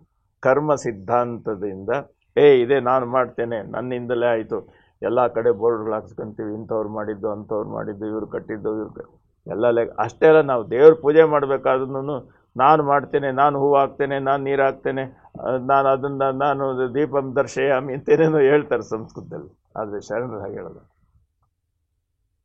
ಶರಣರು ನಾನು ಮಾಡ್ತಾ ಇಲ್ಲ, ಮಾಡುವ ಮಾಟದಲ್ಲಿ ತಾನಿಲ್ಲದಿರಬೇಕು, ಮಾಡುವಂತಿರಬೇಕು, ಪ್ರಜ್ಞೆ, ಸ್ಪಷ್ಟತೆ ಮತ್ತು ಖಚಿತತೆ ಇರಬೇಕು.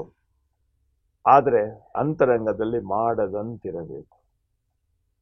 ನೋಡಿ ಸರ್, ಒಂದು ಹೇಳ್ತೀನಿ, ಪ್ರಕೃತಿ ನಮಗೆ ಪಾಠ ಹೇಳುತ್ತಿದ್ರ ಬಗ್ಗೆ.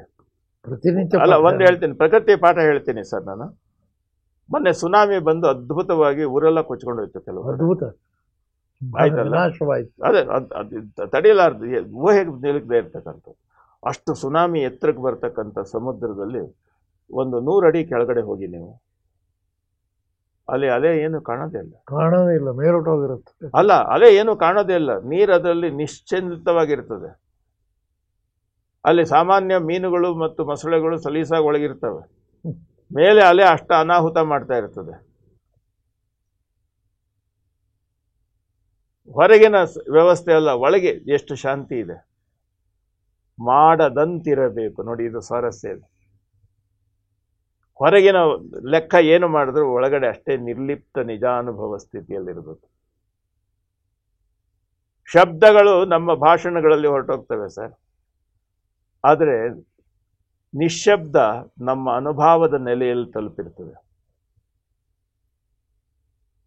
ನಾವು ಹೇಳಿದ ಮಾತು ಮರ್ತೋಗ್ತದೆ, ಆದರೆ ಮನಸ್ಸಿನ ಮೇಲೆ ನಮ್ಮ ಅಂತರಂಗದಲ್ಲಿ ಬಂದಿರತಕ್ಕಂಥ ನಿಶ್ಶಬ್ದದ ಅನುಭವ ಇದೆಯಲ್ಲ, ಅದು ಜ್ಞಾಪಕ ಉಳಿದಿರ್ತದೆ. ಹೌದು. ನಾವು ಸ್ಕೂಲ್ನಲ್ಲಿ ಬಗ್ಗಿ ಕಲಿತೀವಿ, 2 1 2 2 2 4 ಎಲ್ಲ ಕಲಿತೀವಿ. ನಾವು ಇದು ಪುಸ್ತಕ ಇಟ್ಕೊಂಡು ಎಲ್ಲ ಬರೀತೀವಿ. ನಾವು ಅದು ನಮ್ಮ ಮನಸ್ಸಿನಲ್ಲಿ ಹೇಗೆ ಉಳ್ಕೊಂಡಿದೆ? ಅದು ಯಾವಾಗ ಬೇಕಾದ್ರೂ ಉಪಯೋಗಿಸ್ಬಿಡೋದು. ಅಲ್ಲ, ಅದು ನಾವು ಇದು ಸ್ಲೇಟು ಬಳಪ ಏನು ಬೇಕಾಗಿಲ್ಲ, ತಲೆಯಲ್ಲೇ ಮಾಡಬಹುದು. ನೋಡಿ, ಇದು ಹೊರಗಣ ಲೆಕ್ಕ, ಅದು ಒಳಗಡೆ ಇರ್ತಕ್ಕಂಥದ್ದು. ಇದು ನಿರ್ಲಿಪ್ತ ನಿಜಾನುಭಾವದ ಅನುಭಾವಿಕ ಸ್ಥಿತಿ. ಅದನ್ನೇ ಶರಣರು ಅನುಭವ ಅಂತ ಅಷ್ಟೇ ಹೇಳಲಿಲ್ಲ, ಅನುಭಾವ ಅಂತ ಹೇಳಿದ್ದು ಅದೇನೆ. ಆ ನೆಲೆಯಲ್ಲಿ ಕರ್ಮವನ್ನ, ಅದರ ಕೊಳೆಯನ್ನೆಲ್ಲ ತೆಗೆದು ಮಾಡುವ ಮಾಟದಲ್ಲಿ ತಾನಿಲ್ಲದೆ ನಿರ್ಲಿಪ್ತ ನಿಜಾನುಭವ ಸ್ಥಿತಿಯಲ್ಲಿ ಮಾಡುವಂತಹ ನೆಲೆಯನ್ನು ಶರಣರು ಅದಕ್ಕೆ ಶುದ್ಧೀಕರಿಸಿದ್ದನ್ನ ಕಾಯಕ ಅಂತ ಹೇಳಿದ್ರು. ನೋಡಿ, ಕಾಯಕದ ನೆಲೆಯನ್ನು ಸಹ ನಾವು ಹೇಳಬೇಕಾದ್ರೆ, ಕಾಯಕದಲ್ಲಿ ನಿರತರಾದರೆ ಗುರುದರ್ಶನವಾದರೂ ಮರೆಯಬೇಕು ಅನ್ನೋ ವಚನ ಇದೆಯಲ್ಲ, ಇದೆ. ಆ ವಚನ ಯಾಕೆ ಹೇಳಿದ್ರು? ಅದು ಹೇಳ್ತಾರೆ, ಮುಂದೆ ಹೇಳ್ತಾರೆ, ಫೈನಲ್ ಅಲ್ಲೇ ಉತ್ತರ ಹೇಳ್ತಾರೆ. ಇದಕ್ಕೆ ಮಾರಯ್ಯನವರು ಹೇಳೋ ಮಾತಿದು. ಕಾಯಕದಲ್ಲಿ ನಿರತರಾದರೆ ಗುರುದರ್ಶನವಾದರೂ ಮರೆಯಬೇಕು, ಲಿಂಗ ಪೂಜೆಯಾದರೂ ಮರೆಯಬೇಕು, ಜಂಗಮ ಮುಂದೆ ನಿಂದಿದ್ದರೂ ಹಂಗ ಹರಿಯಬೇಕು. ಯಾಕೆಂದ್ರೆ ಕಾಯಕವೇ ಕೈಲಾಸವಾದ ಕಾರಣ.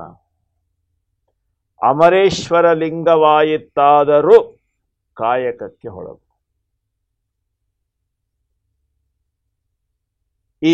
ಈ ವಚನ ಇದೆಯಲ್ಲ, ಕಾಯಕದ ಅತ್ಯಂತ ಆನುಭಾವಿಕ ನೆಲೆಯಲ್ಲಿ ನಾನಿಲ್ಲದೆ ಮಾಡ್ತಕ್ಕಂತಹ ನೆಲೆಯನ್ನ ಸಹಜವಾಗಿ ತೋರಿಸ್ಬಿಡುತ್ತದೆ. ಅಲ್ಲ ಸರ್, ನಾನು ಗುರು ದರ್ಶನ ಮಾಡಬೇಕು ಅಂತ ಅಂದಾಗ ನಾನು ಬೇರೆ ಆಗಿದ್ದು ಕಾಯಕ ಬೇರೆ ಆಗಿದ್ರೆ ಇದನ್ನು ಬಿಟ್ಟು ಗುರುಗಳ ಹತ್ರ ಹೋಗ್ತೀನಿ. ಇಲ್ಲಿ ಕಾಯಕದ ನೆಲೆಯಲ್ಲಿ ನಾನಿಲ್ಲ, ನೀನೇ ಎಲ್ಲ ಅಂತ ಅಂದಾಗ ಗುರು ಯಾರು, ನಾನ್ಯಾರು? ಲಿಂಗ ಪೂಜೆ, ಅಯ್ಯೋ ನಾನು ಅಲ್ಲಿ ಮಾಡಬೇಕು, ಇಲ್ಲಿ ಬಿಟ್ಟೋಯ್ತು, ಅದಲ್ಲ. ಯಾಕೆಂದ್ರೆ ನಾನು ಮಾಡ್ತಾ ಇರೋದು ಬೇರೆ ಅಲ್ಲವೇ ಅಲ್ಲ. ಯಾಕೆಂದ್ರೆ ನೋಡಿ, ಕಾಯಕವೇ ಕೈಲಾಸವಾದ ಕಾರಣ ಅಮರೇಶ್ವರ ಲಿಂಗವು ಕಾಯಕದ ಒಳಗೆ ದರ್ಶನ ಕೊಡ್ತಾನೆ ಹೊರತು ಸಪರೇಟ್ ಇಲ್ಲ, ಸ್ವತಂತ್ರವಾಗಿ. ಅಂದ್ರೆ ಮಾಡುವ ಕಾಯಕ ಇದೆಯಲ್ಲ, ಅದೇ ಪೂಜೆ ಆಗ್ತದೆ. ಪೂಜೆಗೂ ಕಾಯಕಕ್ಕೂ ಏನು ವ್ಯತ್ಯಾಸ ಇಲ್ಲ ಆ ಆನುಭಾವಿಕ ನೆಲೆಯಲ್ಲಿ ಬಂದಾಗ. ಅದಷ್ಟೇ ಅಲ್ಲ ನೋಡಿ, ಒಂದು ಯಾವುದೇ ಒಂದು ವ್ಯವಸ್ಥೆನಲ್ಲಿ ಅದನ್ನ ಅಕ್ಕ ಹೊರಗಡೆ ನಾವು ಮಾಡುವಂಥದ್ದಕ್ಕೂ ಒಳಗೆ ಮಾಡೋದಕ್ಕೂ ವ್ಯತ್ಯಾಸ ಹೇಳ್ತಾರೆ. ಬಡತನ ಸಿರಿತನ ಅನ್ನೋದಕ್ಕೆ ಏನು ಅಂತ ಲಕ್ಕಮ್ಮ ಹೇಳ್ತಾಳೆ. ಮನಶುದ್ಧವಿಲ್ಲದವಂಗೆ ದ್ರವ್ಯದ ಬಡತನ. ಮನಶುದ್ಧವಿಲ್ಲದವಂಗೆ, ನಾನು ಈ ಕೆಲಸ ಮಾಡ್ತೇನೆ, ಇದ್ರ ಫಲ ನನಗೆ ಸಿಕ್ಲಿಲ್ಲ, ಈ ರೀತಿಯಲ್ಲಿ. ಆದರೆ ಚಿತ್ತಶುದ್ಧದಲ್ಲಿ ಕಾಯಕವ ಮಾಡುವ ಸದ್ಭಕ್ತಂಗೆ ಎತ್ತ ನೋಡಿದಳತ್ತ ಲಕ್ಷ್ಮಿ ತಾನಾಗಿಪ್ಪಳು. ಯಾಕೆಂದ್ರೆ ಅಮರೇಶ್ವರ ಲಿಂಗದ ಸೇವೆಯುಳ್ಳನ್ನಕ್ಕ. ಮಾಡುವ ಮಾಟದಿಂದ ಇದ್ರ ಲಾಭ ಏನು, ಇದ್ರ ಪರಿಣಾಮ ಏನು ಅಂತ ಅನ್ನೋ ಯೋಚನೆ ಮಾಡುವಂಥ ಲೆಕ್ಕದಲ್ಲಿ ಇದ್ದವನಿಗೆ ದ್ರವ್ಯದ ಬಡತನ ಇರ್ತದೆ. ಅವನು ಏನು ಇಲ್ಲ, ಅವನು ಸಂಪೂರ್ಣವಾಗಿ ಚಿತ್ತಶುದ್ಧದಲ್ಲಿ ಕಾಯಕ ಮಾಡೋವನಿಗೆ ನಾನು ನೀನೆಂಬ ಉಭಯ ಭೇದ ಇರೋದಿಲ್ಲ. ಮಾಡುವ ಮಾಟದಲ್ಲಿ ತಾನಿಲ್ಲದಿರ್ತಾನೆ.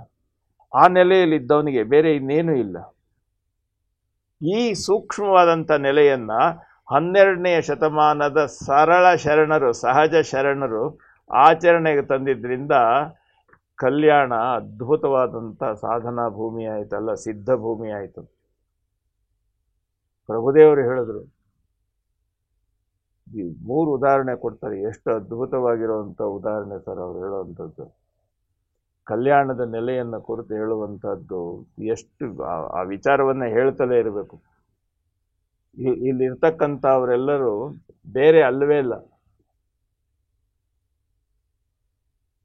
ಆ ವಚನ ಸ್ವಲ್ಪ ಹೇಳ್ತೀನಿ, ಅದು ಎಷ್ಟು ಸ್ವಾರಸ್ಯ ಇದೆ ಆ ವಚನ ಅಂತಂದ್ರೆ, ಹರಿವ ನದಿಗೆ ಮೈಯೆಲ್ಲ ಕಾಲು, ಬೀಸುವ ಗಾಳಿಗೆ ಮೈಯೆಲ್ಲ ಕೈ, ಉರಿವ ಅಗ್ನಿಗೆ ಮೈಯೆಲ್ಲ ನಾಲಿಗೆ, ಗುಹೇಶ್ವರ ನಿಮ್ಮ ಶರಣರು ಸರ್ವಾಂಗ ಲಿಂಗಿಗಳು. ಆ ಸ್ಥಿತಿಗೆ ಹೋದಾಗ ಸರ್ವಾಂಗ ಲಿಂಗವಾದಾಗ ಮಾತ್ರ ಅಲ್ಲ ನೋಡಿ, ಅಲ್ಲ ಕಾಯ, ಅಲ್ಲ ಹರಿಯೋ ನದಿ ಕಾಲ ಯಾವುದು, ತಲೆ ಯಾವುದು? ಅದೇ ಕಾಯಕ ಆಗೋದು ಸರ್ವಾಂಗ ಹಾಗೆ ಅಲ್ಲ ಹೇಳ್ತೀನಿ, ಕಲ್ಯಾಣದಲ್ಲಿ ಶರಣರು ಹೇಗಿದ್ರು ನೋಡಿ, ಇಲ್ಲಿ ಬಸವಣ್ಣ ಇವರು ಆ ಶರಣರು, ಇವರು ಆರ್ಡಿನರಿ ಶರಣರು, ಇವರು ನಿಕೃಷ್ಟ ಶರಣರು ಅನ್ನೋ ಭೇದ ಇಲ್ಲಲ್ಲ ಸರ್ ಅಲ್ಲಿ. ಸತ್ಯ ಗುರು. ಆ ನೆಲೆಯನ್ನ ತಲುಪೋದಿದೆಯಲ್ಲ, ಅದು ಕಾಯಕದ ಪರಿಪೂರ್ಣವಾಗಿರುವಂತ ನೆಲೆ. ಕಾಯಕ ಕಾಯದ ಅನುಭವವಾಗಿ ಬರುತ್ತದೆ, ಅದಕ್ಕೆ ಬಂಧನವಾಗಿ ಬರೋದಿಲ್ಲ. ಕರ್ಮ ಬಂಧನ. ಅದಕ್ಕೆ ನಾವು ಯಾವಾಗಲೂ ಮಾತಾಡುವಾಗ ಅಯ್ಯೋ ನನ್ ಕರ್ಮ ಬಿಡ್ರಿ ಅಂತೀವಲ್ಲ. ಹೌದು, ನಾನು ಏನೋ ಮಾಡಿದ್ದು. ಹೌದು ಹೌದು, ಕರ್ಮ ಅಯ್ಯೋ ನನ್ ಕರ್ಮ ಅಂತೀವಿ, ಇದೇ ಶಬ್ದ ಹಿಂಗೆ ಬಳಸ್ತೀವಿ. ಹೌದು, ಯಾರಾದ್ರೂ ಕೂಡ ಅಯ್ಯೋ ನನ್ ಕರ್ಮ ರೀ, ಅಯ್ಯೋ ನಾನೇನೋ ಮಾಡೋದು ಕೊಟ್ಟೇನೋ ಸಂಪಾದನೆ, ಇವೆಲ್ಲ ಕರ್ಮದ ನೆಲೆಯಲ್ಲಿ ಬರ್ತದೆ. ಮಾಡಿದ ಹೊಲಸ ಕೆಲ್ಸಕ್ಕೆ ಕರ್ಮ. ಹೌದು ಅಷ್ಟೇ. ಅದರ ಹಕ್ಕುದಾರಕ್ಕೆ ನನಗೆ ಸಿಕ್ಕಬೇಕು ಅನ್ನೋದು ಇದೆಯಲ್ಲ, ಅದೆಲ್ಲ ಕರ್ಮನೇ. ಅಯ್ಯೋ ಶಿವನೇ. ಈ ಕಾಯಕ ನೋಡಿ, ಇನ್ನೊಂದು ಹೇಳ್ತೀನಿ, ಕರ್ಮವನ್ನ ಕಾಯಕಕ್ಕೆ ನಿರಂತರವಾಗಿ ತನ್ನ ಅನುಭಾವಿಕ ನೆಲೆಯಲ್ಲಿ ಬದಲಾಯಿಸಿಕೊಂಡವನಿಗೆ BP ಬರೋದೇ ಅಲ್ಲ ಸರ್. ಅವನು ಬ್ಲಡ್ ಪ್ರೆಷರೇ ಇರಲ್ಲ, BP ಇರಲ್ಲ. ನಿಜ ಗುರುಗಳೇ, ನಿಜ. ಈ ನೆಲೆಯಲ್ಲಿ ಕರ್ಮ ಕಾಯಕಗಳನ್ನ ನಾವು ನಮ್ಮ ಕರ್ಮವನ್ನೆಲ್ಲ ಕಾಯಕವನ್ನಾಗಿ ಹೇಗೆ ಬದಲಾಯಿಸ್ಕೊಳ್ಬೇಕು ಅನ್ನೋದಿದೆಯಲ್ಲ, ಇದು ನಮಗೆ ವ್ಯವಸ್ಥೆ ಆಗಬೇಕು.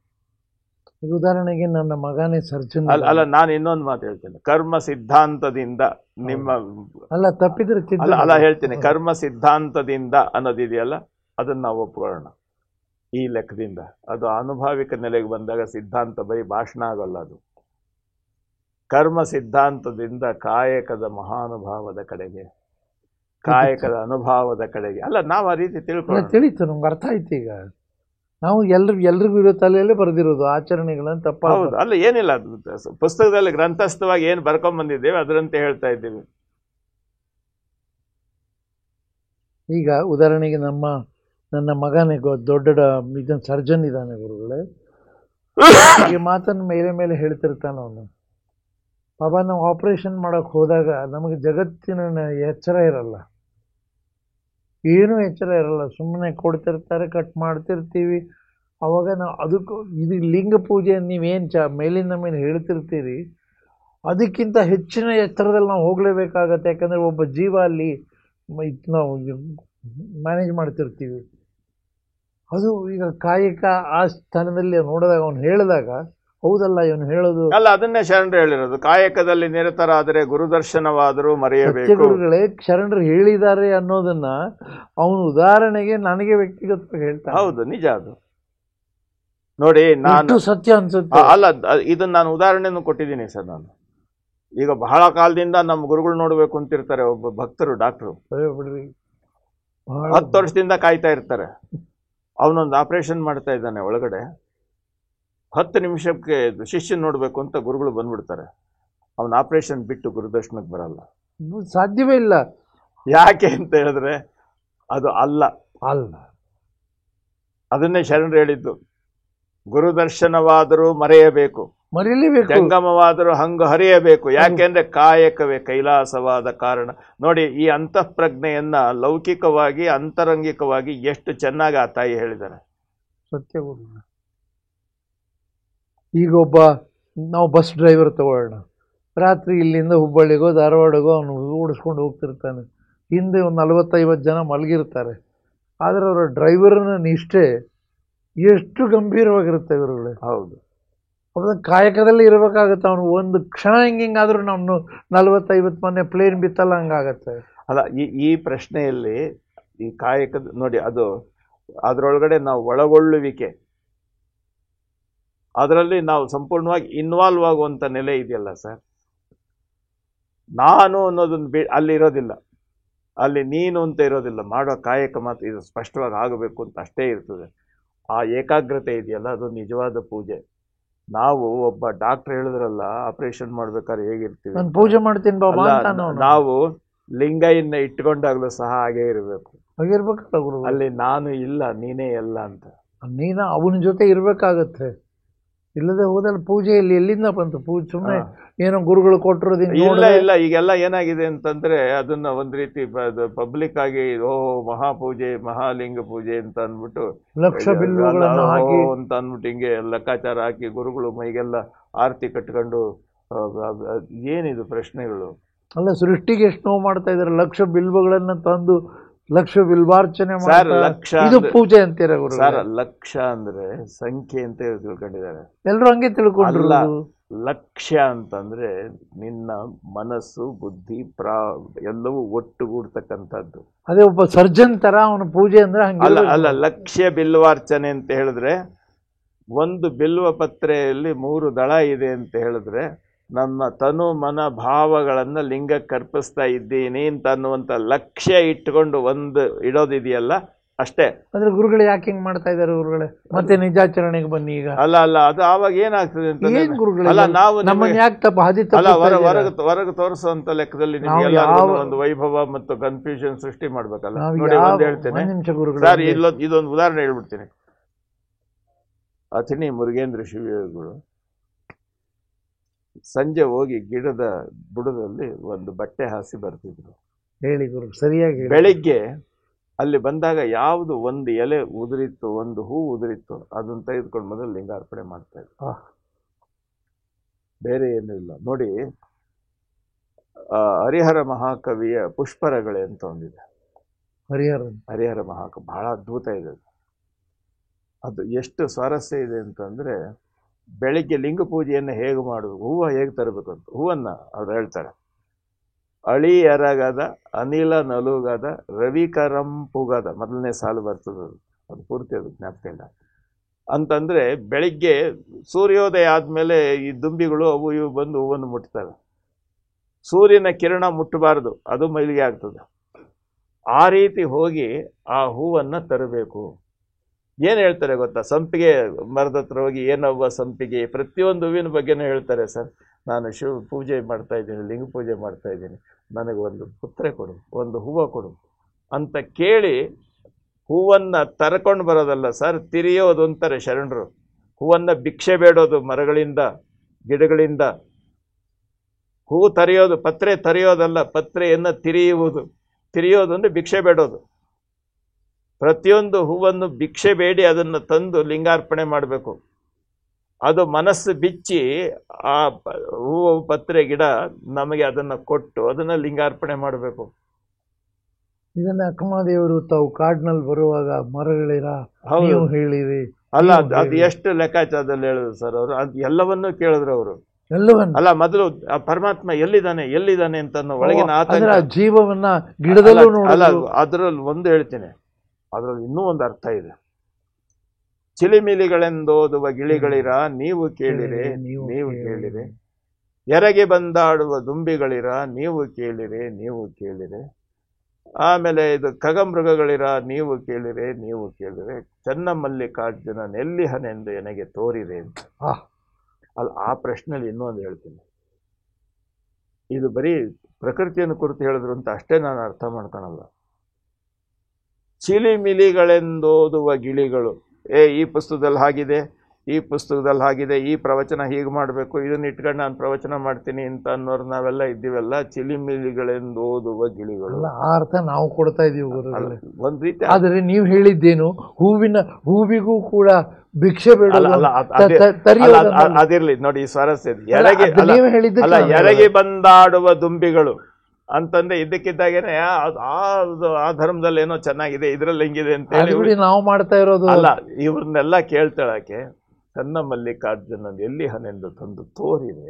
ಅದಕ್ಕೆ ನಾವು ಗುರುಗಳಿಗೆ ಎಲ್ರಿಗೂ ಆ ಪ್ರಶ್ನೆಯನ್ನ ಈ ವಚನ ನಮ್ಮ ಮುಂದೆ ಹೇಳಿದ್ರೆ ನಾವು ಈ ಸಾಲಿನಲ್ಲಿ ಎಲ್ಲಿ ಸೇರ್ಕೊಳ್ತೀವಿ ನೋಡಿ. ಕೊನೆಗೆ ಅಕ್ಕ ಹೇಳದ್ಲು, ತರುವೆಲ್ಲ ನೀವೇ,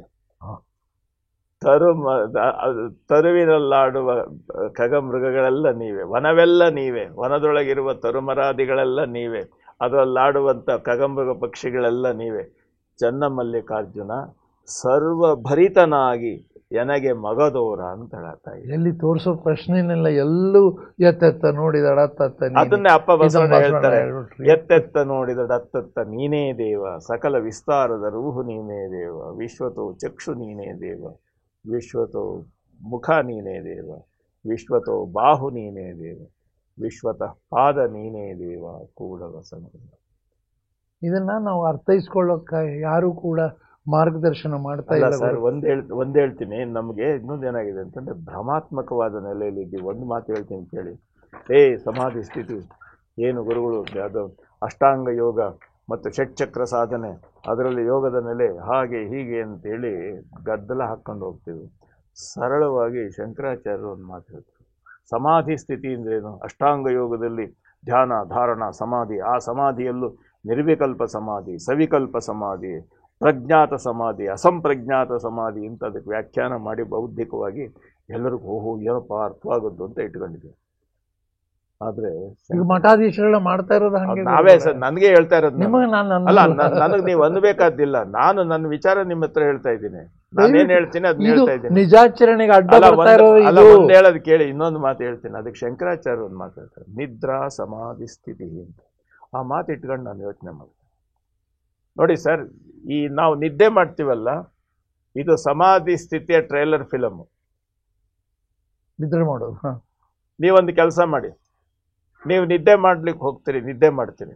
ನೀವು ನಿದ್ದೆ ಮಾಡುವಾಗ ನಾನು ಹುಡುಗ, ನಾನು ಹುಡುಗಿ, ನಾನು ಮುದುಕ, ಏನು ಗೊತ್ತಾ? ನಾನು ಇರೋದೇ ಇಲ್ಲ ಅಲ್ಲಿ, ದೇಹವೇ ಕಾರಣ, ನನ್ನ ನೆನಪಿರಲ್ಲ. ಅಲ್ಲ, ಅಲ್ಲಿ ಏನೂ ಇಲ್ಲ, ಏನೂ ಇಲ್ಲ. ಆದರೆ ನೀವಿದ್ದೀರಿ. ಇದೀವಿ. ಇದನ್ನೇ ಇದು ಪ್ರಭುದೇವರು ಹೇಳ್ತಾರೆ, ಗುಹೇಶ್ವರ ನೀ ನಿದ್ದೆಯಲ್ಲ ಇಲ್ಲದಂತೆ ಹೇಳ್ತಾರೆ. ಆ ಸ್ಥಿತಿಯಲ್ಲಿ ನಾವು ಯಾವತ್ತೂ ಎಷ್ಟು ಸ್ವಾರಸ್ಯ ಹೇಳ್ತಾರೆ. ಆಮೇಲೆ ಇನ್ನೊಂದು ಹೇಳ್ತೀನಿ, ಎದ್ದ ಮೇಲೆ ಏನ್ ಹೇಳ್ತೀರಿ ನೀವು? ನಾನು ಚೆನ್ನಾಗಿ ನಿದ್ದೆ ಮಾಡಿದೆ. ಅಯ್ಯೋ ಅಲ್ಲಯ್ಯ, ನೀನು ಅಲ್ಲಿ ಇರಲಿಲ್ಲ, ಹೆಂಗೆ ಹೇಳ್ತೀಯ ನೀನು?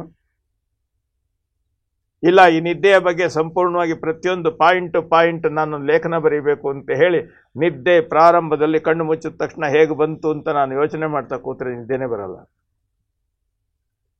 ಹೀಗೆ ಒಟ್ಟಾರೆಯಾಗಿ ಗುರುಗಳೇ, ಅಲ್ಲ, ಹೀಗೆ ಕಾಯಕದ ಅನುಭವದ ನೆಲೆಗೆ ಕರ್ಮ ಸಿದ್ಧಾಂತದಿಂದ ತಂದುಕೊಟ್ಟವರು ಶರಣರು. ಈ ಒಂದು ವಚನ ಗಮನದಲ್ಲಿ ಇಟ್ಟುಕೊಂಡ್ರೆ ಸಾಕು. ಮಾಡುವಂತಿರಬೇಕು, ಮಾಡದಂತಿರಬೇಕು, ಮಾಡುವ ಮಾಟದಲ್ಲಿ ತಾನಿಲ್ಲದಿರಬೇಕು, ಆವಾಗ ಅದು ಕಾಯಕ. ಖಂಡಿತ ಗುರುಗಳೇ, ಅದು ತಾವು ಹೇಳಿದ್ದು ಇವತ್ತಿನ ಸಮಯ ಇಲ್ಲಿಗೆ ನಿಲ್ಲಿಸ್ತಾ ಇದೆ. ಚರ್ಚೆಯನ್ನು ನಿಲ್ಲಿಸುವಂತ ಹೇಳಿ ಗಡಿಯಾರ ನಮಗೆ ಸೂಚನೆ ಕೊಡ್ತಾ ಇದೆ. ಅದೇನೇ ಇದ್ದರೂ ಕೂಡ ನೈಜ ಆಚರಣೆಗಳನ್ನು ನಮಗೆಲ್ಲ ಧಾರೆ ಎರಿಬೇಕಾದ ಗುರುಗಳೇ ಸ್ವಲ್ಪ ಬೇರೆ ಕಡೆ ಹೋದಾಗ ನಮ್ಮ ಸಮಾಜದಲ್ಲಿ ನಮಗೆಲ್ಲರಿಗೂ ಕೂಡ ಅವ್ರ ಬಗ್ಗೆ ನಾವೇನು ತಪ್ಪು ಒಪ್ಪು, ಇವರು ಸರಿ ಇವರು ತಪ್ಪು ಅಂತ ನಾವು ಎಂದೆಂದೂ ಹೇಳಲ್ಲ. ಆದರೆ ಎಲ್ಲೂ ಒಂದು ಸತ್ಯದ ನಿಲುವಿನಿಂದ ತಾವೆಲ್ಲ ನಮ್ಮನ್ನು ದೂರ ಕರ್ಕೊಂಡು ಹೋಗ್ತಾ ಇದ್ದೀರಾ. ಈ ಬಸವ ತತ್ವದ ನೆಲೆ ಏನು ಅಂದರೆ ಈ ಸತ್ಯದ ನಿಲುವಿನ ಅರಿಯದೇ ನಮ್ಮನ್ನು ಕರ್ಕೊಂಡು ಹೋಗ್ತಾ ಇದ್ದೀರಾ. ದಯವಿಟ್ಟು ಇದಕ್ಕೇನಾದರೂ ಒಂದು ಅಂತಿಮವಾಗಿ, ಇಲ್ಲ ಇದಲ್ಲ ಹೀಗೆ ಇರೋದು ಸತ್ಯ, ಇದು ಅರಿವೇ ಇರೋದು, ನಾವು ಹೇಳಿದ್ನಲ್ಲ ಆಗಲೇ, ಎಲ್ಲವನ್ನು ನಾನು ಅರಿವಿನಿಂದ ಮಾಡ್ತೇನೆ. ನನ್ನ ಬದುಕು ಇಷ್ಟಲಿಂಗ ಪೂಜೆ ಆಗಲಿ, ನನ್ನ ಕಾಯಕವಾಗಲಿ, ಏನೇ ಮಾಡಲಿ ನಾನು ಅರಿವಿನಿಂದ ಮಾಡ್ತೇನೆ. ಅಲ್ಲ, ಒಟ್ಟಿನಲ್ಲಿ ಇವತ್ತಿನ ವಿಷಯದ ಬಗ್ಗೆ ಹೇಳೋದಾದರೆ, ನಾನು ಮಾಡ್ತಾ ಇದ್ದೇನೆ ಅಂತ ನಾನು ಅನ್ನುವುದನ್ನು ಮುಂದಿಟ್ಟು ಮಾಡುವುದೆಲ್ಲವೂ ಕರ್ಮ ಆಯಿತು ಗುರು. ಲಿಂಗ ಪ್ರಜ್ಞೆಯಿಂದ ಎಲ್ಲವೂ ನೀನೆ ಅಂತ ಮಾಡುವುದು ಕಾಯಕ ಆಯಿತು ಗುರುಗಳೇ. ಇವತ್ತಿನ ಈ ವಿಷಯವನ್ನು ಇಲ್ಲಿಗೆ ಸಂಪನ್ನಗೊಳಿಸ್ತಾ, ಮುಂದಿನ ದಿನಗಳಲ್ಲಿ ಮತ್ತೆ ದಾನದಿಂದ ದಾಸೋಹ ಇದರ ಬಗ್ಗೆನೂ ಸಾಕಷ್ಟು ಗೊಂದಲಗಳಿವೆ. ಅನಂತರ ಮೌಢ್ಯಗಳಿಂದ ವೈಚಾರಿಕತೆಯೆಡೆಗೆ ಸ್ವಲ್ಪ ಮಟ್ಟಿಗೆ ಮಾತಾಡಿದ್ದೀವಿ. ಆದರೂ ತಾವೀಗ ಹೇಳಿದ ಹಾಗೆ ಭ್ರಮಾತ್ಮಕ ಬದುಕಿನಿಂದ ವಾಸ್ತವಿಕತೆ ಬದುಕಿನ ಕಡೆಗೆ. ಹೌದು. ಈಗ ಬಸವಣ್ಣನವರನ್ನು ನಾವು ಅನೇಕ ಬಾರಿ ಏನೇನೋ ಹೇಳ್ತೀವಿ, ಸಮಾಜ ವಿಜ್ಞಾನಿ ಹಾಗೆ ಹೀಗೆ, ಜಗತ್ತಿನಲ್ಲಿ ಅಂಥ ವಿಜ್ಞಾನಿನೇ ಇರಲಿಲ್ಲ ಅಂತ. ಆದರೆ ಬಸವಣ್ಣನವರನ್ನು, ಶರಣರನ್ನು ಆನುಭಾವಿಕ ಸಮಾಜ ವಿಜ್ಞಾನಿಗಳು ಅಂತ ಯಾರೂ ಗುರುತಿಸೋದಿಲ್ಲ ಗುರುಗಳೇ. ಇದು ನೋವಿನ ಸಂಗತಿ. ಹೌದು, ಸಮಾಜ ವಿಜ್ಞಾನ ಆ ವಿಷಯ ಬಂದಾಗ ಮಾತಾಡೋಣ. ಅಲ್ಲ, ಹೇಳ್ತೀನಿ ತಮಗೆ. ಮೊನ್ನೆ ಬಂದು ಹೇಳ್ತೀನಿ, ವಿಜ್ಞಾನ ಅನ್ನುವಂತ ಶಬ್ದ ಇದೆಯಲ್ಲ. ಆಯ್ತು ಗುರುಗಳೇ, ಇದು ಸಂಕಲ್ಪ ಸಿದ್ಧವಾಗಿರ್ತಕ್ಕಂಥ ಮಾತಾಗ್ತದೆ. ವಿಜ್ಞಾನ ಅನ್ನೋದಕ್ಕಿಂತಲೂ ಅನುಭವ ಅನ್ನೋದು ಅದಕ್ಕಿಂತ ಅದಕ್ಕೆ ಅದ್ರ ಬಗ್ಗೆನೂ ಬಹಳ ವಿವರಣೆ ಕೊಡಬೇಕಾಗ್ತದೆ. ನಾವು ಸಮಾಜದಲ್ಲಿ ಅನವಶ್ಯಕವಾಗಿ ಇದು ಸಮಾಜ ಅಂದ್ಕೊಂಡು ಹೊರಟುಬಿಟ್ಟು ಎಲ್ಲೋ ಒಂದು ಕಡೆ ಶರಣರು ಹೇಳಿದ್ದನ್ನು ದಿಕ್ಕು ತಪ್ಪಿಸ್ತಾ ಇದ್ದೇವೆ. ತದನಂತರ ಇನ್ನೊಂದು ಅತಿ ಮುಖ್ಯವಾದದ್ದು, ನಾನು ಅನೇಕ ಪ್ರಯತ್ನ ಮಾಡಿದ್ದೇನೆ. ಇದನ್ನು ಪ್ರಯತ್ನ ಮಾಡಿದ್ರೂ ಕೂಡ ಯಾರಿಗೂ ಅದು ತಲೆಗೆ ಇಳಿತಾ ಇಲ್ಲ. ರಾಜಪ್ರಭುತ್ವ, ಬಸವಣ್ಣನವರು ಈ ಕಿರೀಟಧಾರಣೆಯಲ್ಲಿ ರಾಜಪ್ರಭುತ್ವದಲ್ಲಿ ಇದ್ದರವರು. ಅಲ್ಲಿಂದ ಪ್ರಜಾಪ್ರಭುತ್ವ ಅಂತ ನಾವೇನು ಅನುಭವ ಮಂಟಪಕ್ಕೆ ಪ್ರಜಾಪ್ರಭುತ್ವ ಅಂದ್ವಿ, ಆದರೆ ನಿಜಕ್ಕೂ ಅದು ಪ್ರಜಾಪ್ರಭುತ್ವವೇ? ಅವರು ಕೊಟ್ಟಿದ್ದು ಪ್ರಜ್ಞಾಪ್ರಭುತ್ವ ಅನ್ನೋದನ್ನು ಇನ್ನಷ್ಟು ನೀವು ಬಿಡಿಸಿ ನಮಗಿದು ಅದು ಬಂದಾಗ ಮಾತಾಡೋಣ. ಅಲ್ಲ, ಅದು ಇಲ್ಲಿ ಕೊನೆಯಲ್ಲಿ ಮುಂದಿನ ವಿಷಯಗಳು ಕೊನೆಗೆ ಬಂದು ಇಷ್ಟೊತ್ತು ತಾವು ಹೇಳಿದ ಅಂಗದಿಂದ ಲಿಂಗದೆಡೆಗೆ ಹೇಗೆ ನಾವೆಲ್ಲ ಇಡೀ ಬಸವ ಸಮಾಜ ಹೇಗೆ ನಡಿಬೇಕು ಅನ್ನೋದನ್ನು ಆವತ್ತು ಇನ್ನೊಬ್ಬ ವಿದ್ವಾಂಸರು ಕೂಡ ನಾನು ಆಹ್ವಾನ ಮಾಡ್ತೀನಿ ಗುರುಗಳೇ. ಯಾಕಂದರೆ ಇತ್ತೀಚೆಗೆ ಬಾಪು ಪದ್ಮನಾಭ ಅವರು ಇದರ ಬಗ್ಗೆ ಸಾಕಷ್ಟು ಒಳ್ಳೆ ಕೆಲಸ ಮಾಡಿ, ಆದ್ದರಿಂದ ಅವರನ್ನು ಆಹ್ವಾನ ಮಾಡ್ತೀನಿ ಆವತ್ತಿನ ಚರ್ಚೆಗೆ. ಒಟ್ಟಾರೆಯಾಗಿ ಇದೆಲ್ಲವನ್ನು ಕೂಡ ನೈಜ ಆಚರಣೆಯ ಕಡೆಗೆ ತಮ್ಮ ಮಾರ್ಗದರ್ಶನದಲ್ಲಿ ಬರೀಬೇಕು. ಒಂದು ಹೇಳ್ತೇನೆ ಸರ್, ದಯವಿಟ್ಟು ಆ ರೀತಿ ಹೇಳಬೇಡಿ. ನಾನೊಬ್ಬ ವಿದ್ಯಾರ್ಥಿ, ಇಡೀ ಸಮಾಜ ಅದು ಕೂಡಲ ಸಂಗಮ ದೇವನ ಮಹಾ ಬೆಳಗು. ಆ ಬೆಳಗಿನ ಮುಂದೆ ನನ್ನ ತಿಳುವಳಿಕೆಯನ್ನು ನಾನು ಹೇಳೋದಿಷ್ಟೇ, ಎನ್ನ ತಪ್ಪುಗಳ ಅನಂತ ಕೋಟಿ, ನಿಮ್ಮ ಸೈರಣೆಗೆ ಲೆಕ್ಕವಿಲ್ಲ. ಇನ್ನೇನಾದರೂ ಇದ್ದರೆ ನೀವು ತಿದ್ದಿ ನನ್ನ ಸರಿದಾರಿ ತೋರಿಸಿ ಅಂತ ನಾನು ಹೇಳ್ತಾ ಇರೋದೇ ಹೊರತು ನಾನೇನೋ ಉಪದೇಶ ಮಾಡ್ತಾ ಇದ್ದೀನಿ, ನೀವೆಲ್ಲ ಕೇಳ್ತಾ ಇದ್ದೀರಿ ಅಂತ. ಉಪದೇಶ ಅಲ್ಲ, ಇದಕ್ಕೆ ಸಂವಾದ ಅಂದಿದ್ದೀವಿ. ಅಲ್ಲ, ಉಪನ್ಯಾಸ ಅಂದೇ ಇಲ್ಲ. ಅಲ್ಲ, ಇದು ಪ್ರಶ್ನೋತ್ತರ ಸರ್. ಇದು ನೀವು ಪ್ರಶ್ನೆ ಕೇಳ್ತಾ ಇದ್ದೀರಿ ಸಮಾಜದಿಂದ ಎಲ್ಲರೂ ಪ್ರಶ್ನೆ ಕೇಳಿ ಎಲ್ಲರ ಪ್ರತಿನಿಧಿಯಾಗಿ ನೀವು ಪ್ರಶ್ನೆ ಕೇಳಿ ಎಲ್ಲ ಇದರಲ್ಲಿ ವಾಟ್ಸಾಪ್ ಅಲ್ಲಿ ಹಿಂಗ್ ಕೈ ಕೊಡ್ತಾರೆ. ಏನ್ ಕಟ್ಕೊಂಡು ನಾನು ಮಾಡ್ಲಿ?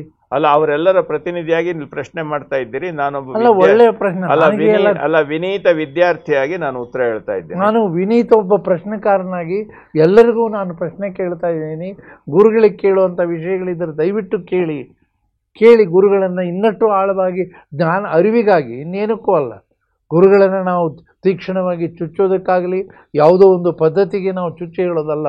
ಇದೊಂದು ವಿಕಾಸವಾಗಲಿ ಅನ್ನೋ ಒಂದು ಆಶಯಕ್ಕೆ ಬಸವ ಸಮಿತಿ ಈ ಕಾರ್ಯಕ್ರಮವನ್ನು ರೂಪಿಸಿದೆ. ಮುಂದಿನ ದಿನಗಳಲ್ಲಿ ಇದೇ ರೀತಿಯ ಕಾರ್ಯಕ್ರಮಗಳು ಮುಂದುವರಿತವೆ. ಶರಣಾರ್ಥಿ.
ತಂದು ಹೊತ್ತು ಹೋಗದ ಮುನ್ನ ಪೂಜಿಸು ಲಿಂಗವ ಹೊತ್ತಾರೆ ಎದ್ದು ಅಗ್ಗವಣಿ ಪತ್ರೆಯ ತಂದು